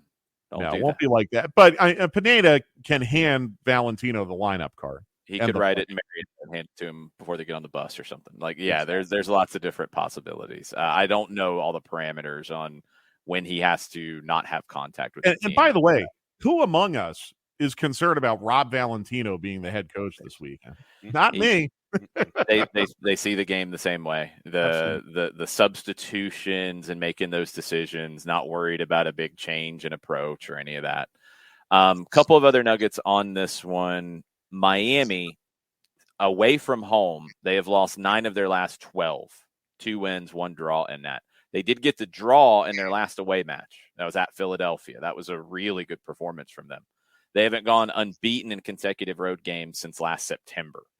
And here's another one just to reinforce what Atlanta United's had to deal with this season. All the injury issues. So little consistency in lineups. Only 5 Atlanta United players have started at least 10 games this season. There's only one other team that has fewer. It's Seattle, and they had CONCACAF Champions League as the reason for that, and injuries. Yeah, right. But 5 players, 10 starts at least this season. That is the fewest outside of Seattle. Yeah, that's wild. But not surprising. I mean, that's just, if you're following along. In fact, I'm surprised there's a team that's had more, quite frankly. Yeah, if they hadn't made a CONCACAF run, they wouldn't be there because their injuries have been an issue, but you're having to rotate and keep guys fresh for CONCACAF. That's it. That's the only difference. Right. Craziness. I'm looking forward to it. I think it's going to be a lot of fun. We'll be on Sirius XM. We'll be on 92.9 The Game, 2:30 on Sunday. Last home game for a while. So got to take advantage of this. I do think you have some results on the table that you can get on the road coming up. I really do like their chances to go up to Toronto and get 3. I like their chances of getting at least a point out of Red Bull. I think Yankee Stadium will be incredibly difficult, but you really do need to get 3 if you can. You're starting to get kind of close now to the halfway point of the season. And by the time that international transfer window opens on July 7th, it feels like you've gotten to the halfway point of the season. So don't want to be dropping points at home, but it's going to be tough. Miami is it feels like every time we're ready to count Miami out and believe that Phil Neville's going to be sacked, they seem pull you back in. He's not going to fire just slightly, just enough, get like a fingertip or 2 out of the hole. So we'll see what happens this weekend. All right. We'll see you at the Benz on Sunday, Mike. All right. Congratulations, by the way, again, everyone involved in the bid. Well, congratulations to you, too, on your job update, sir. Yeah, pray for me. Boy. That's not the reaction I wanted to hear, Mike. No, I'm really excited to lead the crew here at 92.9 and very, very flattered that the company's putting the faith in me to do it. So, and no, for some of you asking on the Twitch pitch, you are not going to be fortunate enough to lose me as radio play-by-play announcer, I'm afraid to say. So I'm going to continue doing that. Stuck with you, Mike. You ain't going anywhere, Mike. Yeah, you're stuck within. Sounds like you might be stuck with us for a long time, hopefully. So I like that. I like the sound of that. John, good luck tomorrow. Good luck, John. Thank you. I'll be lighting a candle for you tomorrow. Oh, you and me both, brother. Yeah, it's about time. Yeah, me and Susan Lucci, our Emmy runs. We're right. Good company to be in, John. But I think your time is coming. I hope so. I hope I have my Shamar Moore moment. Yes, sir. Oh boy. Okay. See you guys. Be good, Mike. Thanks, Mike. What was that reference? It was a Daytime Emmys reference. No, I know the Susan Lucci reference, the last reference you made. Oh, Shamar Moore? Yes. He was the gentleman who was presenting the award and yelled when he opened the envelope, "The streak is over." Okay. You're getting really deep into the Susan Lucci Wikipedia page that I do not know. I'm sorry. Shamar Moore was the actor who opened the envelope and yelled, "The streak is over," when Susan Lucci finally won her Emmy Award. All right. Let's get to the Whiparound. Jared, did you know any of those things that John was talking about? No. That's what I thought. What was that noise, Jared? That is a rabbit. It's a rabbit? A rabbit. Oh, what? What? Wait a minute. We've got John making insane references, and Jared has a rabbit? Yeah. I didn't have a say in this. Can you explain further? What's happening, Jared? Family member went to a carnival, won a rabbit. They apparently were not ready to take care of a rabbit, so we have a rabbit for the time being. Okay. I was going to say, it sounded like a hamster on a treadmill kind of a thing with the rabbit. I didn't know if the rabbit was running around in its cage. That's what it's called. Let's just get to the Whiparound. Yeah, Jared, good times. Have fun with that. I'm sure you're going to enjoy it. Yeah. Anyway, let's get into the MLS weekend Whiparound. It starts tomorrow, 3:00. Seattle hosting LAFC. Talked about Seattle rotating their lineups earlier. They struggled during their CONCACAF Champions League run in league play, but since they've won 4 of their last 5 league matches after only winning 2 of their first 8. LAFC has won 6 times against Seattle. Only Portland has won more against Seattle in the same time frame since the beginning of the 2018 season. Seattle have recorded 3 comeback wins in MLS play this season. That's tied for the most in the league. 2 of those coming in recent home games against Minnesota and Charlotte. On the LAFC side, substitutes have been a key role. 10 goals from substitutes. 7 different players have come off the bench to find the net. Only 4 times in MLS history has a team had more than 12 goals from substitutes in a single season. And here's the number for Seattle that is one of the most impressive going.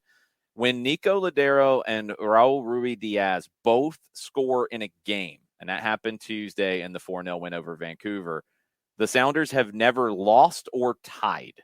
14-0-0 when Ladero and Ruidiaz both score in the same match. What are the numbers for Seattle and LAFC on Saturday? Seattle's a plus 124, courtesy of our friends in the Composite Odds portal. Your draw is a plus 252, and LAFC is a plus 204. Seattle. Okay, well, that was easy. You're welcome. LA Galaxy and Portland, Saturday at 5:00. Galaxy have won their last 3 games against Portland. Second 3-match winning streak against Portland in MLS play. They did it in 2012 as well. The Galaxy all over the map. 7 wins, 5 losses in their first 14. 6th straight season that the Galaxy have had at least 5 losses after 14 games. They'd only done that twice in the previous 8, from 2009 to 16. Greg Vanney's still trying to get that turned around. Portland, they need a lot of help to get things turned around. Worst start in the club's MLS history since 2011. 15 points through 15 games. Only Chicago have won fewer times than Portland. Also the first time since 2017 that Portland has had a stretch in any point in a season of 15 games with only 3 wins. Portland's also got an issue with red cards 4 Reds, tied for the most in MLS. All 4 Reds have been shown to fullbacks. Jose Carlos Van Rankin has 2 of them, the only player to be sent off multiple times this season. What are the numbers? Galaxy and Portland. Galaxy a -141. Your draws a +305, and the Timbers are a +338. Galaxy. Galaxy. Yeah, these two are fairly easy. I think Seattle LAFC will be competitive. I don't think Galaxy and Portland. Man, Portland, just blow it up, man. It's time. At Red Bulls hosting Toronto Saturday at 7. This gets a little more interesting. Red Bulls 6 straight unbeaten against Toronto, 4 wins, 2 draws. They won in Toronto on March 5th, 4-1.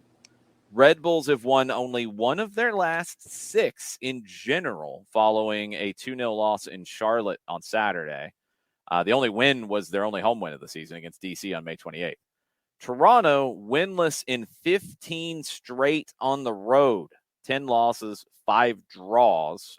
They won on the road in Chicago last July. It is the longest road winless streak in team history.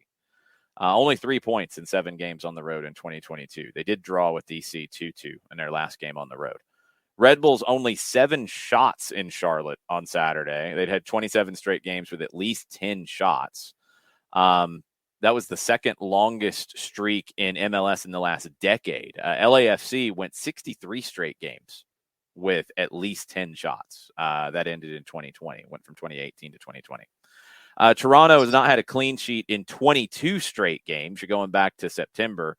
1 clean sheet in their last 44 games. Good grief, Toronto. Defending. Try it. It's crazy. And Patrick Klimala has been suspended by the Disco for serious foul play that was not spotted in the match against Charlotte. Even with a VAR helping to spot things, it was not spotted. So Klimala has been suspended for the game here. He's also been fined an undisclosed amount. What are the numbers? Red Bulls, Toronto. Red Bulls -323, or draws a +432. Toronto FC's a +841. Ooh, those numbers are crazy, and this game's crazy. Mm-hmm. I don't think the Red Bulls are that big of a favorite. Jarrett, what are you going? I know. Don't let the numbers scare you, Jarrett. Scare me how? Like scare you into doing something that you shouldn't do. Give me Toronto on the ground. You're drunk. Give me Toronto on the grounds that they're not going to be that Red Bulls will not take advantage of Toronto's drunken defense. You are drunk. Probably. Possible. John, I'm probably sleep deprived from last night. There's also that. Blame the rabbit. No, I think Red Bulls win, but I don't think they're a 323 favorite. I'm going draw.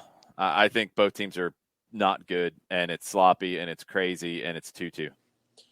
Red Bulls have fallen off the wheels a little bit. They got to fix this. They have the capability to do it, but right now they're not good.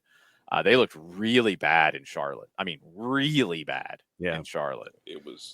They were good for the first 20 minutes in Charlotte, and then Charlotte FC showed up, and that was pretty much it. And Red Bulls never showed up. Charlotte was pretty good. They weren't great. Red Bulls were bad.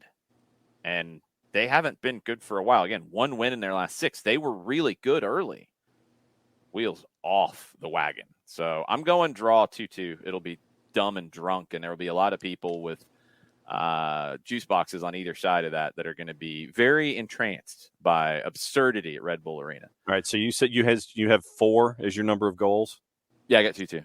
Over under 3.5 is a +148. Over under 4.5 is a +332. Those aren't crazy numbers. Those aren't absurd numbers. I'm not going anywhere near that. I'm just saying I think it'll be a draw, and I think it'll be a draw with goals. Columbus and Charlotte, Saturday, 7:30. Columbus unbeaten in their last 5 against expansion teams, including knocking Nashville out of the playoffs in 2020. They've only lost 1 of their last 11 games against expansion teams. That was to Atlanta in July of 2017. I remember that game very well. That was the Tito Villalba game where he had both goals in that one. Columbus have lost 3 of their last 4 at home, though, including a 2-0 loss to LAFC in a game that took about 8 hours to get done. That was on May 21st. Storms delayed that one like they did for Atlanta, Nashville. Prior to that, Columbus had suffered just 5 defeats in their previous 38 at home, going back to 2019. Charlotte's got 6 wins, all of them at home. 18 of their 19 points are at home, 1 point on the road. They've been outscored 13-4 on the road. Charlotte, when they have scored goals in general, they're coming from outside the box quite often. 1/3 of them, including Ben Bender's goal from the weekend. 5 of 15 have come from outside the box. There's only one team that scored more goals or have a higher percentage of goals from outside the box, and that's the opponent, Columbus. They got 6. So both teams are going to be firing from the attacking half outside the 18. It could get weird. What are the numbers, Columbus and Charlotte? Columbus is a -127. Your draw's a +264. Charlotte is a +345. Jarrett?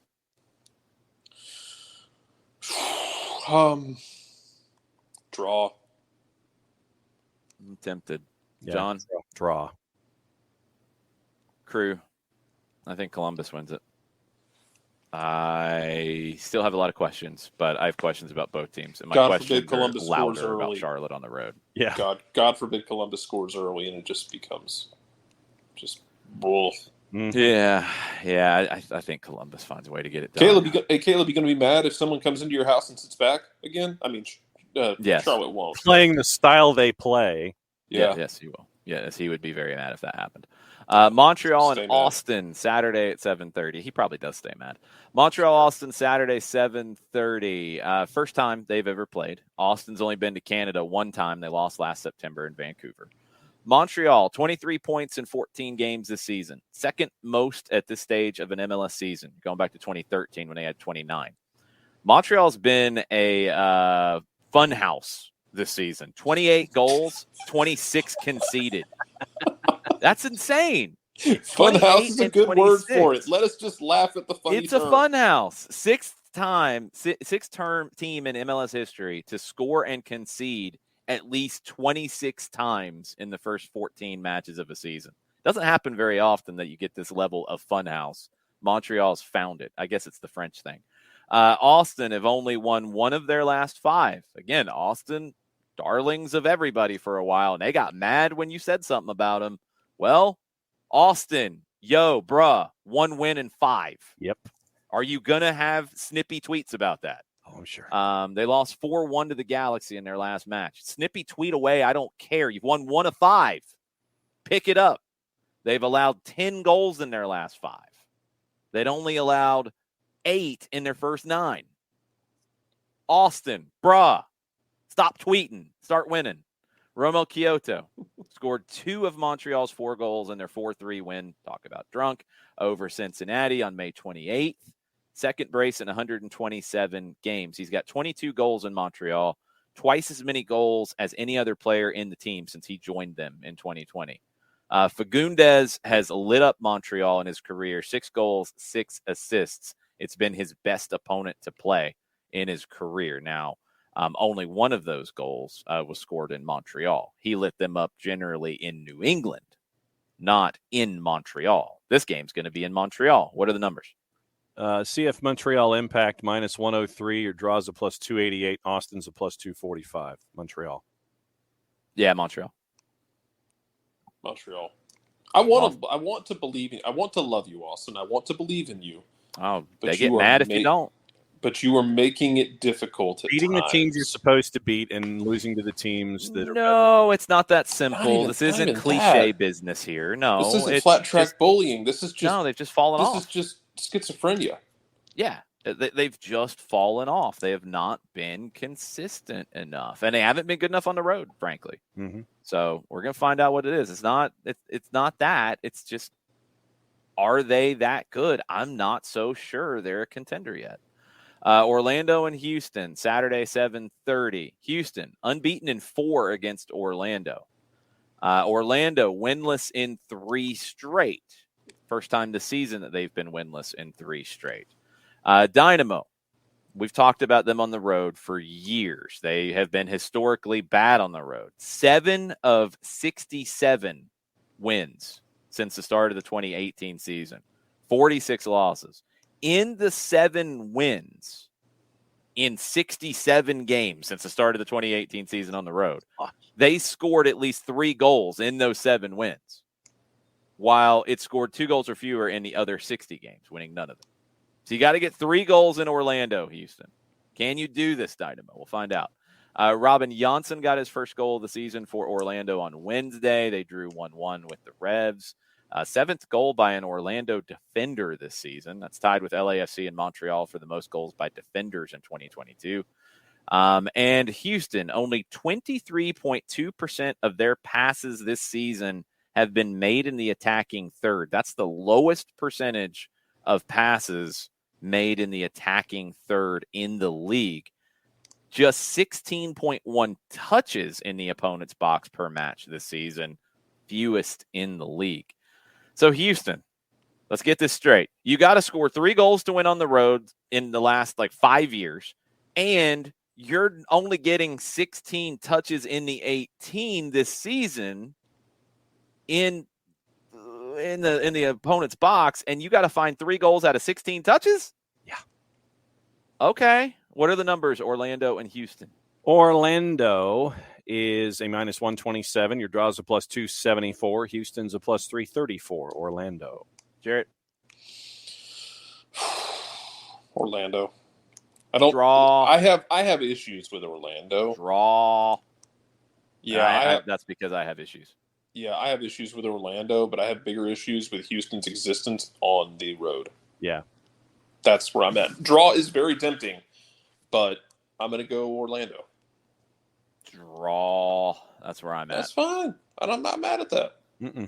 Philadelphia. If I was, nothing I could do about it. I don't care if you're mad or not. Stay mad. How about that? Thanks, Philadelphia, Cincinnati, Saturday, 7:30. Philadelphia have never lost to Cincinnati. Philadelphia have drawn 6 of their last 8 in MLS, 1 win, 1 loss. They have lost only 1 of their last 22 at home in the regular season, although their last 3 games at home have been draws. Cincinnati had 4 games on straight wins, a 4-game winning streak as a club record. They'd only allowed 2 goals in that. They've lost back-to-back matches since, and they allowed 7 goals, allowing at least 3 in both of those games. No team since 2019, when Cincinnati joined the league, has allowed more 3-plus goal games than Cincinnati. They've been in the league since 2019. They've allowed 3-plus goals 34 times. That's an entire season of 3-goal games. Yes. And they've played in 2 complete seasons and 2020 and not quite half of this one. And 1 whole season of those is giving up 3-plus goals. Yeah. Philadelphia. Making early day Minnesota look competent. They beat Minnesota's bad defending records, I think twice. Philadelphia have allowed just 10 goals this season. That's tied with New York City for the fewest in the league. Luciano Acosta has been very, very good for Cincinnati, contributing to at least 1 goal in each of his last 7 games, 4 goals, 4 assists. Longest run of games with a goal contribution in MLS this season. There's only been 1 longer since the start of the 2020 season. It was Johnny Russell, 10 straight games with a goal or an assist, September to November of 21. Does Lucho add another one here with Big Brother Philly playing Little Brother Cincinnati, with Albright and Noonan going over to Cincinnati and playing a Cincinnati's playing a Philadelphia light kind of style of play? What happens here, John? What are the numbers? Philadelphia minus 167. Your draw's a plus 293. FC Cincinnati's a plus 459. Philly. Jarrett? Draw. I like the draw as well. I like the idea of Philadelphia getting a lead and surrendering it again, because it's fun when it happens, because I get to see an angry Jim Curtin. Yeah, does Jim Curtin start yelling at his former assistant Pat Noonan when Cincinnati does Philadelphia kind of things? Absolutely. Probably. I don't know. It'd be entertaining if it happens. I would like to see those two have a slap fight. I'd be entertained. Chicago and D.C., Saturday at 8 o'clock. Fire, winless in 10 straight. 3 draws in those 10. 1 game off of equalizing the club's longest regular season winless run, 11 straight. In 2011, it was matched crossing over the 2020 and 21 seasons. Yeah, Chicago is not good. DC on the road is not good. 1 point in their last 4. They've conceded at least twice in all 4 games. They've allowed multiple goals in 13 of their last 17 games on the road, going back to last June. What are the numbers, Chicago and DC? Chicago's a minus 106. Your draw is a plus 263, and DC United is a plus 273. Jarrett? Oh, my God. Do I have to? Yes, you do. You have to pick something. Just do it quickly. Fine, draw. John? Draw. Don't watch it. Draw. 0-0. Bad. Dallas, Vancouver. Don't even say anything else about it. No, we don't want to pretend that exists. Dallas, Vancouver, Saturday at 9. If you don't look at it, maybe it doesn't exist. True. Dallas, Vancouver, Saturday at 9. Vancouver, they haven't lost any of their last 5 against Dallas. 3 wins, 2 draws. Dallas had a 5-match home winning streak that was snapped in their loss to Minnesota of all teams on May 22nd. Vancouver lost 4-0 on Tuesday in Seattle. 8th loss for Vancouver in their last 9 MLS matches. They did win 1, including the playoffs on the road in the last 9. At least 3 goals allowed in 5 of those 9. Paul Arriola has scored in 5 straight MLS matches, 3rd longest streak in Dallas history. Who has a longer streak in Dallas history? There's 2 guys. You get 1 guess. John, who first? Oh, Kyle Rote Jr.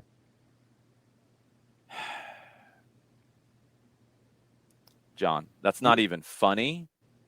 And nobody knows who Kyle Rote Jr. is who's listening to this show, sadly. Do you know what team he played for? Dallas Tornado. This is not the Dallas Tornado, John. This is FC Dallas. The Dallas Tornado ended in 1981. The Dallas Burn started in 1996. Do you want to take another guess, or you just don't know? Carlos Ruiz. That is right. Why didn't you guess that first? Or did you look at the notes? I looked at the notes. You are so fired. It's not me this time. You're both fired. I'll you're give both you a better absolutely reason soon. fired. You know I know you will. I'm just preemptively firing you, Jarrett, because it'll happen soon enough. What are the numbers, Dallas and Vancouver?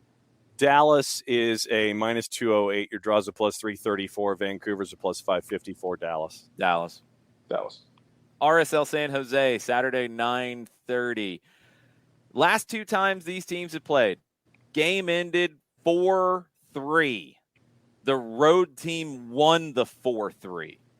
No matchup in MLS history has seen at least 7 goals scored in 3 straight meetings. Come on, RSL and San Jose. We're all counting on you to break that record of insanity.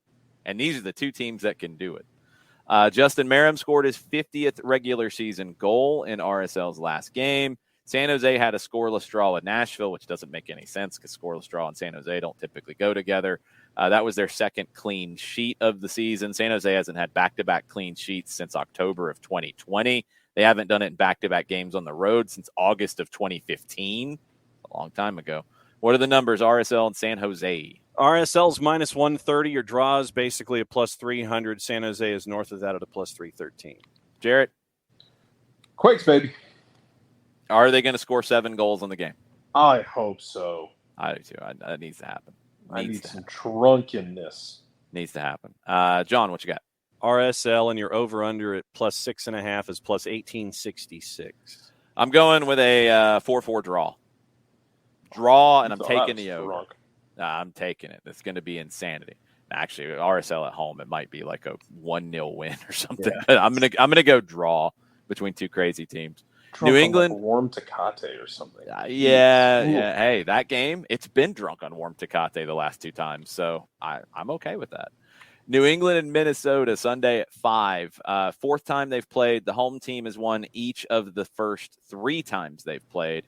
New England, home unbeaten run at 5 right now. They had a 1-1 draw with Orlando. Minnesota had lost 3 in a row on the road. They broke that with the win in Dallas last time out. Carlos Heel, 4 goals this season. New England with the draw against Orlando. He got a goal. First, it wasn't a penalty, though. Gustavo Bo got an assist. He has been the primary assister on 4 of Heel's last 5 open play goals in MLS.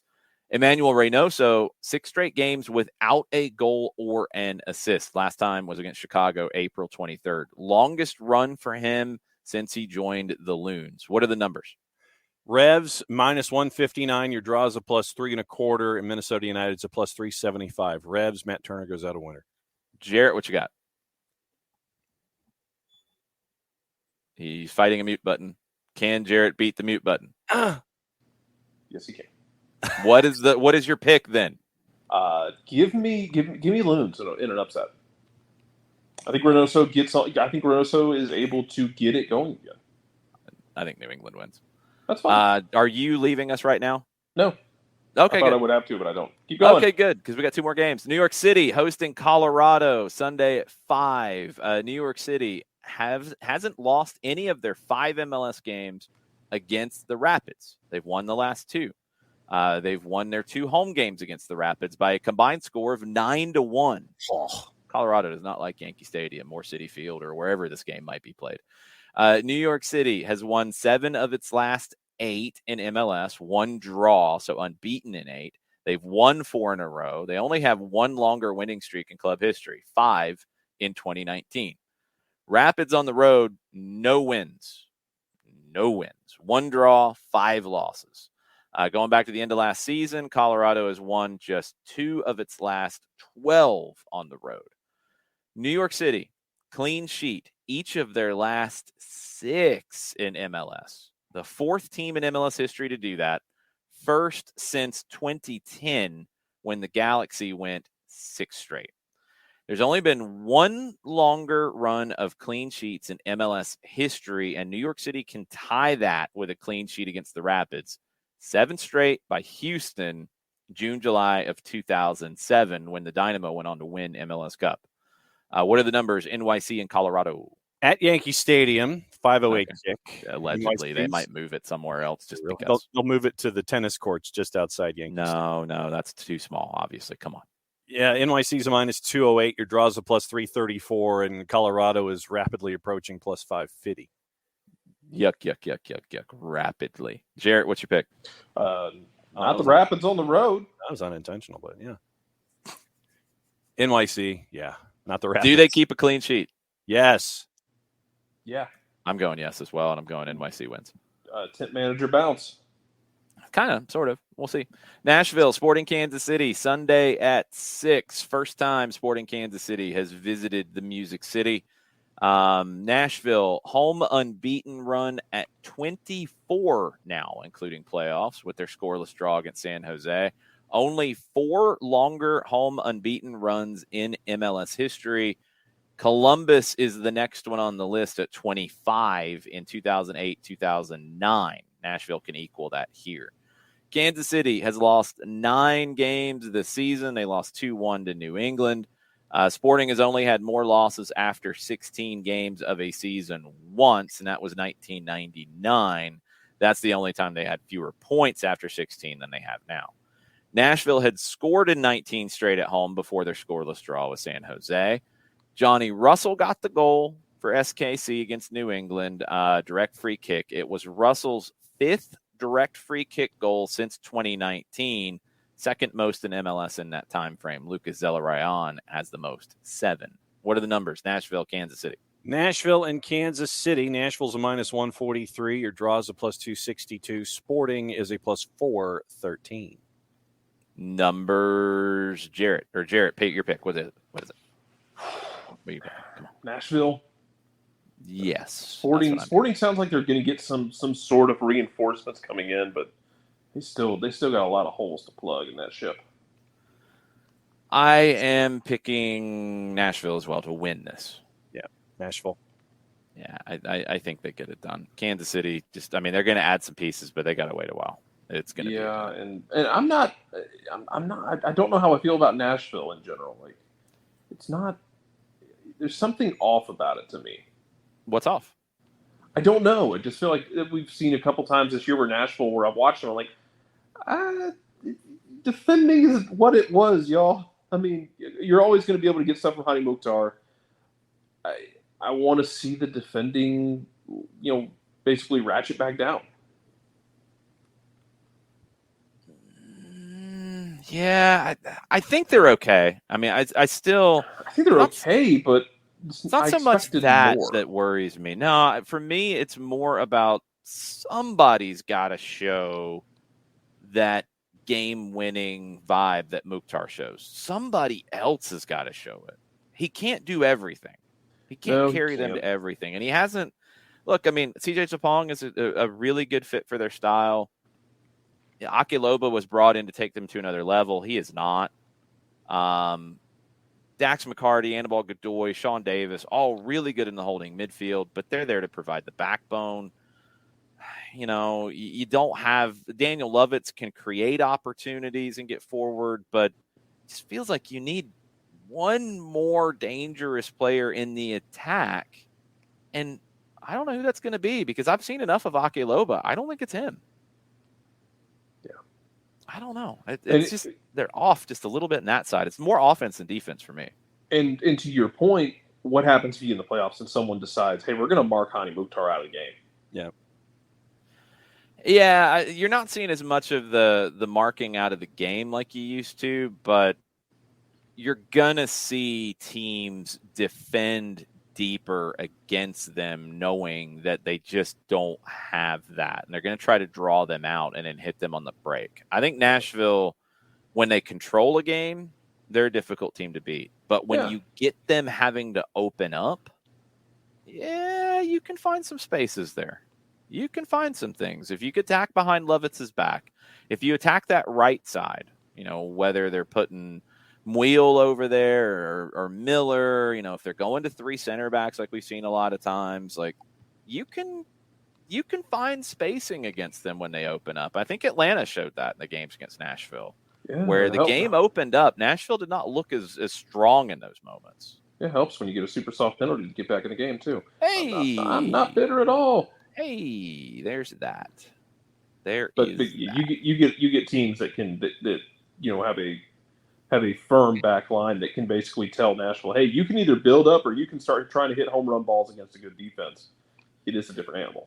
It is. We do not have fantasy suggestions for you as we get back into this, but looking at some of the matchups, you're looking at, I think, the LA Galaxy at home against Portland. You're looking at Galaxy players and keep an eye on Dejan Jovolic. He has contributed in 4 goals as a substitute in their last win.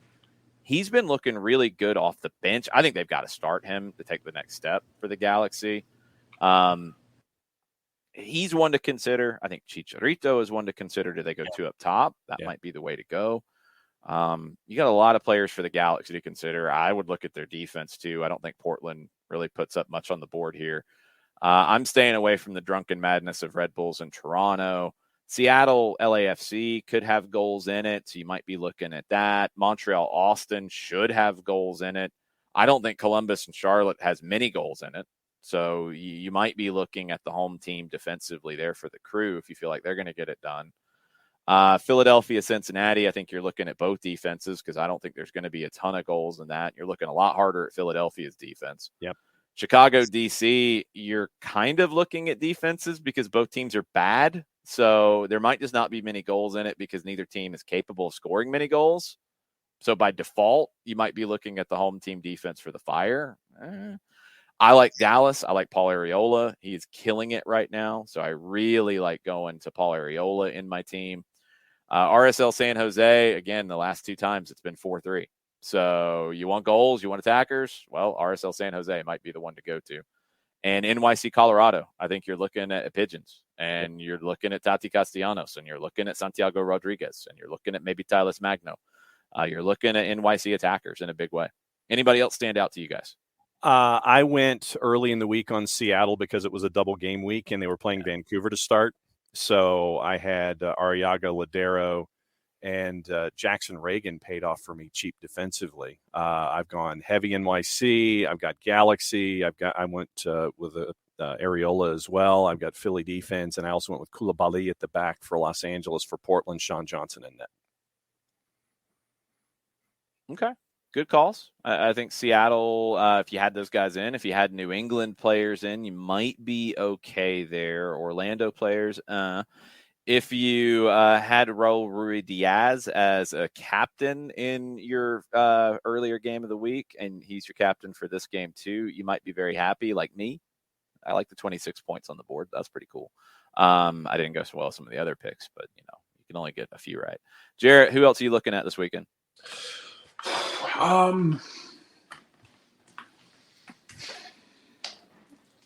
don't think anybody y'all haven't talked about yet. Nothing's really sticking out. Anyone who's going to go up against Vancouver really disappointed me in the midweek. If you're going up against Vancouver, you might as well beat up on them while you can. Dallas. Yeah, I want to think like, hey, maybe somebody from Orlando. I don't know who to take from Orlando, honestly, at this point. Maybe somebody like Mulan. If you want to fill out that spot in the back, we can get forward. You could go Luis Araujo. I really like that one. As good as he looked on Tuesday, I really like that one. I like Joseph in this game as well.